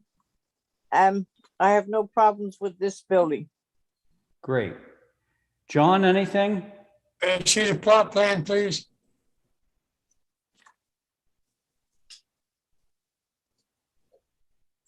Ken Gay Street. Okay, yeah. All right. Thank you. Mr. Chair. I think it's approvable, and I so move. Thank you, John. You that was a motion, right? Yeah. I believe it was. But so, Holly, you had something you wanted to say? Yes, sir. Fairly quickly. Just question on the existing garage doors. I understand that they're going to be made fixed. Those were not being proposed to be removed and replaced, are they? Nope. Thank you. They're not bubbled. Yeah, so I would assume they're the same. Thank you, Holly. So John has made a motion to approve this. On that motion, Diane? Aye. Thank you, Val. Aye. Very good. Stephen? Aye. Thank you, John, on your motion. Aye. And I'm in favor. Motion carries. Perfect. Thank you.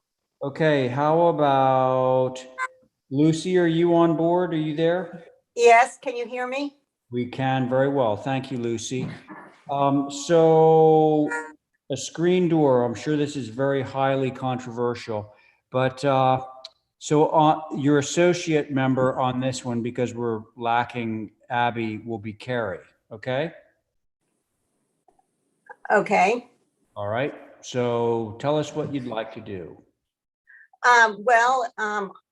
For disclosure, I'm president of the board of the Land Council, and the staff has requested a storm door because we have no AC in the building. And they recommended a metal storm door because we have bicycles and a lot of marine equipment going in and out. However, my fellow HSAB partners thought that a metal door was inappropriate and it should be a wooden door. I'm not even gonna ask you whether you agree with that. I said I'll go with the flow. Okay. All right. So seriously, you're just looking for a storm door on this door, on this house. So Holly HSAB, just to make it official. Yes, sir. So of course, this is a circa 1800 timber frame, typical Nantucket, and a metal door would definitely not be appropriate. And I concur with HSAB that they would prefer a painted wood door instead of metal. Thank you, Mr. Chair. Okay. I'll go. Wait, I think Lucy may have wanted to add something. Yes, Lucy. Well, I must admit, I didn't really know if I needed to apply for a storm door, and cruising around Liberty Street and stuff. I did see a lot of metal doors on houses, but I am more than willing to go ahead with a wooden door. Okay. Well, that would be great because I think that's probably going to be the direction of the board, but let's find out officially. Diane. I'm for a wooden door with a Yeah. centerpiece going across, one section up, one section down. It could be painted, which is what they used to do. But otherwise, leave it natural to weather, but definitely a wooden door in two sections. Okay. Thank you. Does anybody disagree with that? No, I mean, I don't think it has to be two sections. That's up to Lucy, but The if two it's wood, sections has to do with the stability of the door, I think. oh, Well, they want an interchangeable so that it can, we can put in a screen. Yeah. I will do whatever HDC recommends or feels, but I do have a favor to ask, and I was wondering if it could go on to consent with the staff approval. Oh, yeah. yeah. We're going to approve this in some form, but so I think the idea of having it in two sections is good because then you can switch it out. It's easier to switch the panels. Plus, as a wood door, it's going to be more stable that way. Okay, got it. So does anyone disagree with that assessment? I think not, right? Yeah, I don't disagree with it. Well, you don't disagree with your own opinion. I hope not. Right. But I have a question, Chairman. Is it painted or is it wood? I mean, it's wood, but is it painted? It should probably be. We would like to, I think, Polly painted. Yeah. The front door now is dark green, so I have been envisioning a dark green door with preferably a unlacquered brass hardware. Perfect. Perfect. Great. Good. Diane, do you want to make a motion? Yeah, make a motion to have a wood door separated with a cross beam in the middle, and it would be painted green to match the front door with unlacquered brass handles and handle piece. Sounds good. Thank you. On that motion, Val. Aye. Very good. Thank you, John. Mr. Chairman, I didn't get a chance to speak. Well, okay, go ahead, John, but there is a motion on the table. Go ahead. I'd like to bring it up according to that plan that I was looking at here. Yeah. And I find that if that is all glass or that screen or is it wooden, it doesn't tell you anything about it. And Okay, so John. Nothing there. John, the motion is to approve a wood storm screen door that has two panels, one on the top and one on the bottom. Right, I would like to see what it looks like before we vote, please. That's what I think. We already have a motion, which I'm sure is going to carry, so you can vote against it if you'd like, but so what would you like to do on the motion? Make a motion to hold it for next week. No. Motion, John, please. We've already got a motion on the floor. So are you in favor or opposed to the motion? Okay, who's next in line? Diane, you're in favor of your motion, right? Yep, absolutely. Okay, and Carrie, you were on this? Yes, and I'm an aye. Okay, and I'm an aye. John, are you in favor of? Yes, Mr. Chairman, I don't want to get in trouble, start a precedent. Thank you. It's gonna be a wood door. Yeah, and most people don't even apply for storm doors. That's a horrible precedent, a wood To be door. completely, like, I know that 90% of the storm doors that we're looking at are not approved because we never get them on our agenda. So the motion carries 4 in favor. That's what I'm going to say. All right, so thank you, Lucy. Nice seeing you. And now we're going to move along to Thank you. 2 Spindrift Road. Carrie, you This or is me. okay, this is you. Mhm. So 1, 2, 3. Stephen, you're on this, obviously. Okay, let's see your pool. Okay, this is on a weird loopy corner on Keel and Spindrift, which is Okay. off of Mizzen Mast. And the pool and the patio and the fencing, some of the fencing are the application. The whole back corner, the triangular kind of property line is solid board fence up to about the corner, the south east corner of the pool where it stops and it becomes like a split rail with mesh fence. So those 2 lines of the property are already fenced and highly vegetated. The 2 front properties, one on Keel and one on Spindrift, I am proposing some natural to weather 4-foot fencing and some evergreen shrubbery in front of it to provide screening of the pool, but that the evergreen doesn't grow hugely tall. There are a couple Leyland cypress on the property in the corner. There's a lot of different greenery in this neighborhood.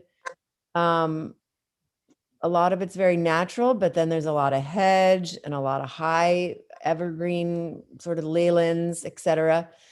But the neighborhood also has sort of a variation of some yards and then some completely hidden behind vegetation. So we're sort of doing both. We're leaving the sort of front loopy corner open, and then at the ends of the house on the corners, then fence and vegetate. So creating privacy for the pool. And I think that's about it. Okay. Can I ask, through you, Ray, can I ask a question?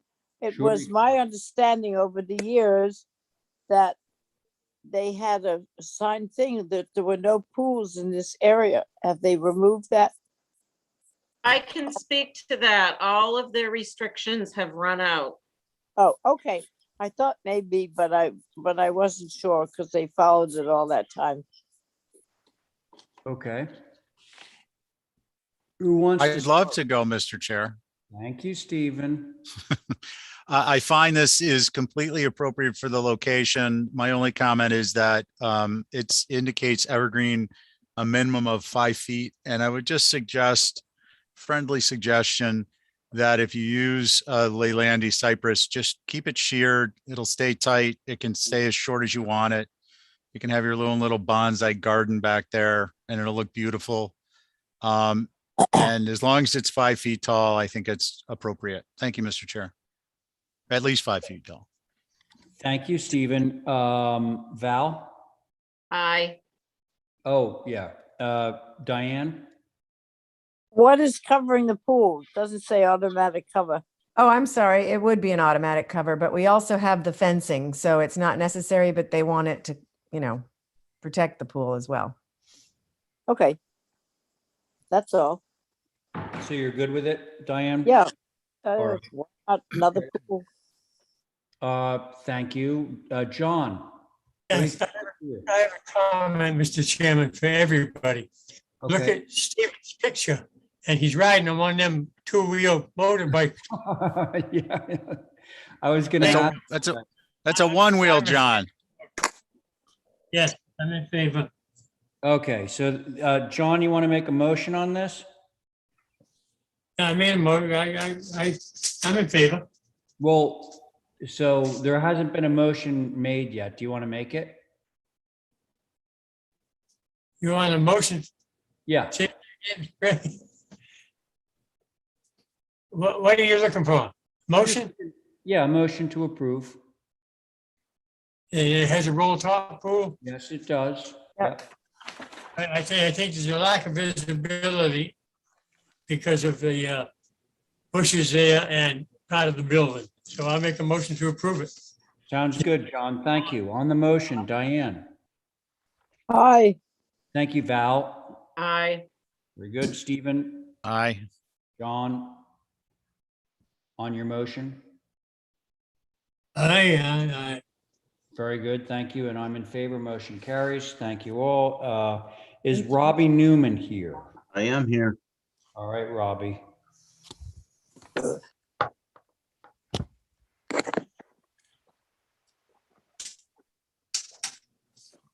is a cottage cabana. Okay. Yep. Carrie will be sitting on this one. Okay. We are visiting 8486 Cliff Road again. Right. So if we keep going down, we'll come to my drawings. Those are Dan Malloy's. Ooh, boy, that's a mess. Yeah, there's a lot going on there. Oh, yeah. Yeah. Okay. So this is good. So site plan at the top right-hand corner, you can see the new dwelling, the parking area that we just got approved last week, I believe. The cabana is proposed for the back right-hand corner. And whatever the height is, it's less than 18 feet. Looks like 1610, something like that. Well, there it is. So.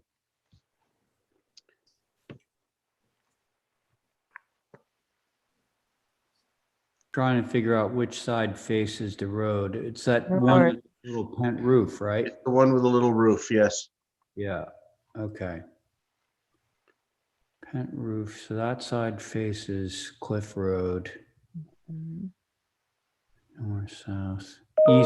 East is obviously facing the pool. Yes. And there's that slopes up to, I think it's King Street. All right. So the backyard's quite private. Me. Okay. All right. Who would like to start on this one? I have a question. Hmm. On the east elevation where the round hole is that a porch, a gabled roof porch? Yes. Or is Yeah. that building? It is.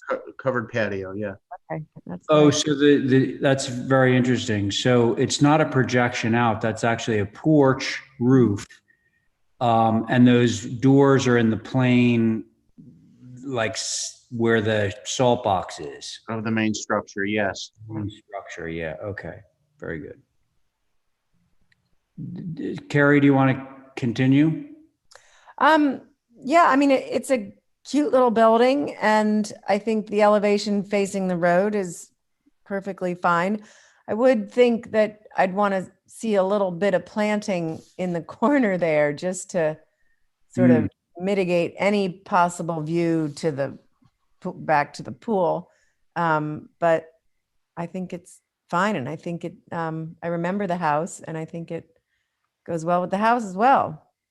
So, Carrie, that's an interesting point. And I'm going to say that the next application is actually for the pool and the hardscape. So the vegetation comment, which I agree with, maybe we can take up at that time. Mm-hmm. All right. Yep. Okay, Diane, where are you on this? I would like to see the planting that's going in, and where did Robbie say he needed to know where the septic system was going? Is that another one? No, this is all going to sewer. It's going to town sewer. Okay. Yes. No, I think that that is good. And how wide is the apron going in to the driveway? 18 feet, something like that. What what you're building it out of? This is proposed as brick. As brick? Yeah, with a shell and gravel driveway. Yeah. All right, so I have no major problems with this. Okay. Very good, Diane. Thank you. Val? The building, no. My concern is trying to understand the grade and what there's gonna be for retaining to make it work. But so the building you're okay with? Mm-hmm. Very good. John, comments? Mr. Chairman, I think now that the east elevation is facing Cliff Road. No, And- the east elevation is facing into the property. The elevation that faces Cliff Road, John, is the north elevation. they're calling that north, okay. All right, but what they call the east elevation, Yeah. where it's an open land, I think it's gonna be seen from the side road going in. To Pilgrim Road, I think. No, that's the other side. Let me finish. Thank you. Those 4 lights, they're visible. The commission should view it first because of that, plus the round glass window with no buttons in them. That ought to be changed if it's visible. I think they should hold it and go look at it for viewing. Okay. Before we start a precedent. Thank you. All right. Thank you, John. Hey, Robbie, is that round thing actually a window or is it an opening in the porch? Round window. Oh, it is. Okay. But it faces away from Pilgrim Road. Yes. Yeah, that I'm clear on. So the north elevation is what faces Cliff Road. Yes. Yeah. All right. Thank you, John. Let's see. Did I get everybody? I got Carrie, Diane, Val, John. Yeah, I'm actually okay with this because I think that the round window and the 4 doors are facing into the site, and we're about to review the pool application, and we can cover any screening that would be screening really intended for the pool, but would also sort of by default be screening the side of the porch from Cliff Road. So I'm okay with this. Would somebody care to make a motion on this? I will. Motion to approve. As submitted? Yeah. Okay, so the motion on the table is to approve as submitted. On that motion, Diane? Aye. Thank you. Carrie? Aye. Thank you. John? I'm opposed at this time. Thank you. Okay, thank you, John. Val, on your motion? Aye. And I'm in favor. So the motion carries 4 in favor, 1 opposed. And now we get to review the pool and the hardscape.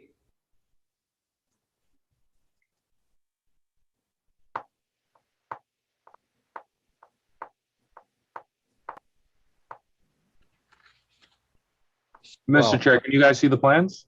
Yeah, we can. And I think we already, because we just reviewed this for the cabana, I think we have already some ideas about the hardscape or softscape, I should say. So who would like to start on this one? What about me? How about you? Yeah. I guess so, sure. Okay, so here we finally are seeing both of these lots with all of these components on one site plan. Yeah. Okay, so the lot number 86 on the right-hand side, which has been approved with the hardscape and the retaining. So we are proposing to continue the same retaining wall that we have approved at the south lot line of number 86 to continue along the backside of 84, which is on the Pilgrim Road side, the west side of the property. And it is a continuation of the same wall that we approved a couple weeks ago for number 86. You can see that a lot of that pool space itself will be blocked from Cliff Road, and that I've tried to indicate a few evergreens that will break up that site view between the two dwellings. So that's what I have to say. Okay. Hey, Robbie. Yeah. Just in the future, the way that this is set up on your sheet is actually making my head spin, because on your site plan, you have Cliff Road at the bottom, and on your locus sort of subdivision plan, you have Cliff Road at the top. Yeah. You know, that's a little confusing. I mean, I get it, so that there is that house between Pilgrim and you're at the property that we're discussing right now. Yeah. But, you know, it's sort of upside down. So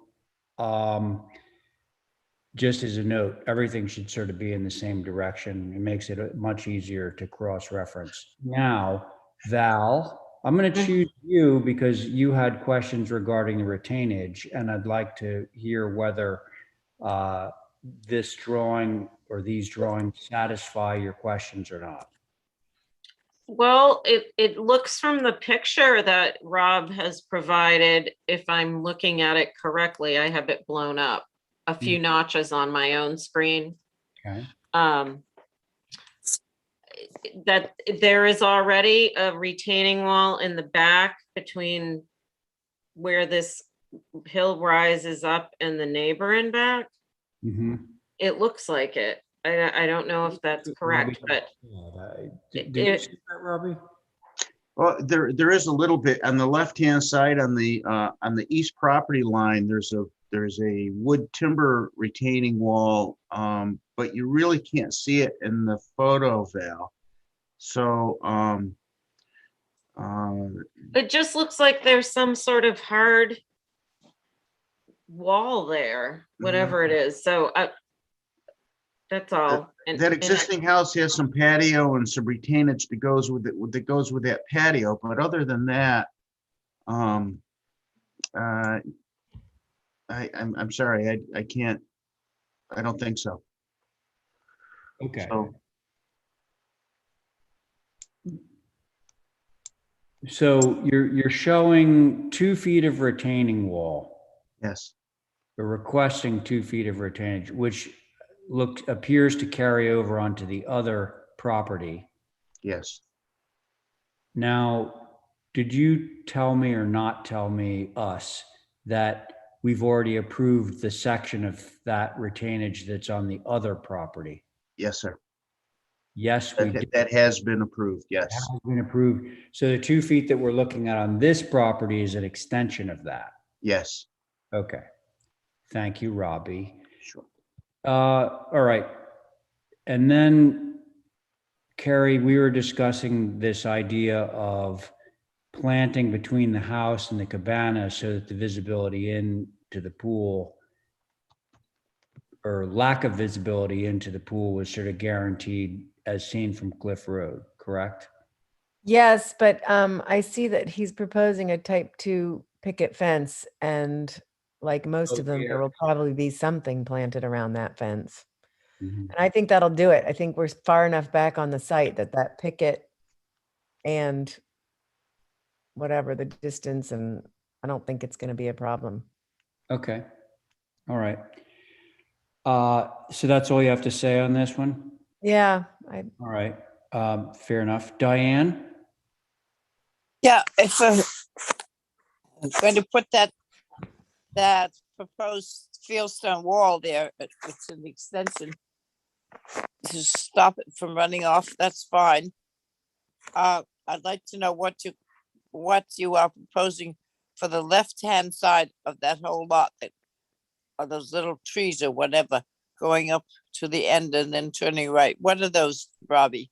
I don't know what they'll eventually plant along there. I know that there's privet that goes at least back the first third to 50% of that lot line. Okay. And then it turns into a natural sort of unkept sort of mix of stuff. That's all right. And That's perfect. That's what I would rather see than something very formal up there. yeah, and I think we're just gonna let it burn down and meet the yard. So, Great. Okay, super. Thank you. All right. Thanks, Diane. John, comments? Did the pool have a roll up? Does the pool have a roll up? I'm sure it'll have a roll cover and the fence. Yes. Okay, John, Thank you. is that it? That's it for me. Okay. I don't think it's visible. Yeah, okay. So I think I covered everyone. It sounds like we're good to go on this unless somebody disagrees with me. If not, can I have a motion? I'll make a motion to approve as submitted with the final drawings having what kind of cover there is over the pool. Oh, okay, which is it will be a automatic cover on the pool. Just Yeah. note it down somewhere through Just a staff. note. Yeah. A note for You such want me to put that on the drawing? just say that that's what that's what you're going to have for a cover. Okay, okay. Right. Yeah, okay. Okay, so that's Diane's motion. On the motion, Val. Aye. Very good. John. Aye. Thank you, John. Carrie. Aye. And Diane on your motion. Aye. And I am in favor, so that motion carries. Thank you, Robbie. Thanks, everybody. Good night. We have 5 minutes. Do we want to try and knock off one more, which is a solar array at Crestwood Circle? Why not? Oh, Why No. not? That's what I say. So I think I see Tim there. I'm here. All right, Hey, great. guys. Hi. Good evening, everyone. Sorry, Tim. To everyone else who's listening, who's in the queue, this is going to be our last application for tonight. We will take it up again on Thursday at 1 o'clock, Zoom. Okay, thank you. Okay, Tim, it's to you. Hey, thanks, everybody. I think the owner, Mr. Levine, was going to say just a couple of words before I give the technical pitch. If Okay, he's on. maybe we can have a visual in front of us while we're listening to this. And the other thing is, Stephen is going to be the alternate if Stephen is still with us. He is here for a very brief period. Okay, well, let's try it out. Hopefully this is a brief period. Yes. Okay, brief. Briefly, I'm Larry Levine. My wife and I live here at 6 Crestwood Circle. Want to thank you for listening to us. I'll make this very brief. We've been coming to Nantucket since 1980. We built our house here in 2004 and then moved here full time from Colorado in 2005. We're very concerned about the fossil fuel and the impact that it has on the climate. As we can see from this year's climate events, we think that installing solar is going to be our little contribution to the effort in decreasing our dependence on fossil fuel. And with that, I'll just send it over to Tim for the technical discussion. Thank you, Mr. Levine. Thank you. To you. Yep. Great. So 6 Crestwood is located in Tom Nevers. It's in a densely vegetated neighborhood, as you can see from the locus map there. The house is set back approximately 220 feet from the circle. The solar array is being placed on the rear of the house, and the panels are being placed on a combination of a low-pitched dormer and a first floor low-pitched porch. Okay. And there you have it. Any photos, Tim, in the file? Yep.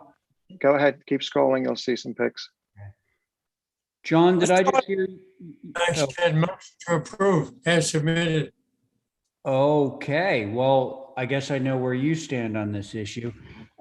Thank you, John. I'm going to hold that motion just so that we can hear some of the other board members. So Diane, were you about to say something? I just was going to ask him what color the roof was. It's a wooden roof. Okay. So it's pretty gray. dark gray, I would describe it. Is that actually the house that we see in the photos, that like roof that's poking up there? Right in, so the picture in the middle is Yeah. looking directly down the driveway and we're probably standing about 240 feet away at this point here. All right.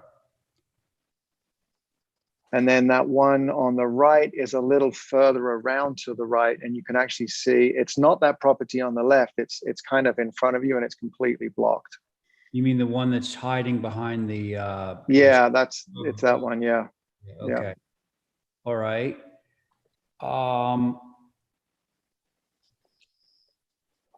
Well, it's a neat array. It's an even neat array. So I don't know. I don't think you'll see the lower one. The upper one, you may see it vaguely. And it's facing west. So I don't have a problem with it, I don't think. Okay. Thank you, Diane. Val? I appreciate that it's on the rear of the building where we like to have it. And because of the minimal visibility, I think it's okay. All right. Stephen, where are you on this? Yeah, I concur. I do want to point out though that I think a big part of the success with these is that the panels fill the roof, and the drawings, I think if you look at the south and the west elevations, you're going to see that Tim, I don't know which, through you, Mr. Chair, I don't know which of these is more accurate, but I think the west is, well, I know the west is much more appropriate to what it is we're trying to accomplish than the south elevation, which will show more roof, and therefore, especially if it's a wood roof, kind of a discontinuity of the planes. So I just wanted to make that comment. Yeah.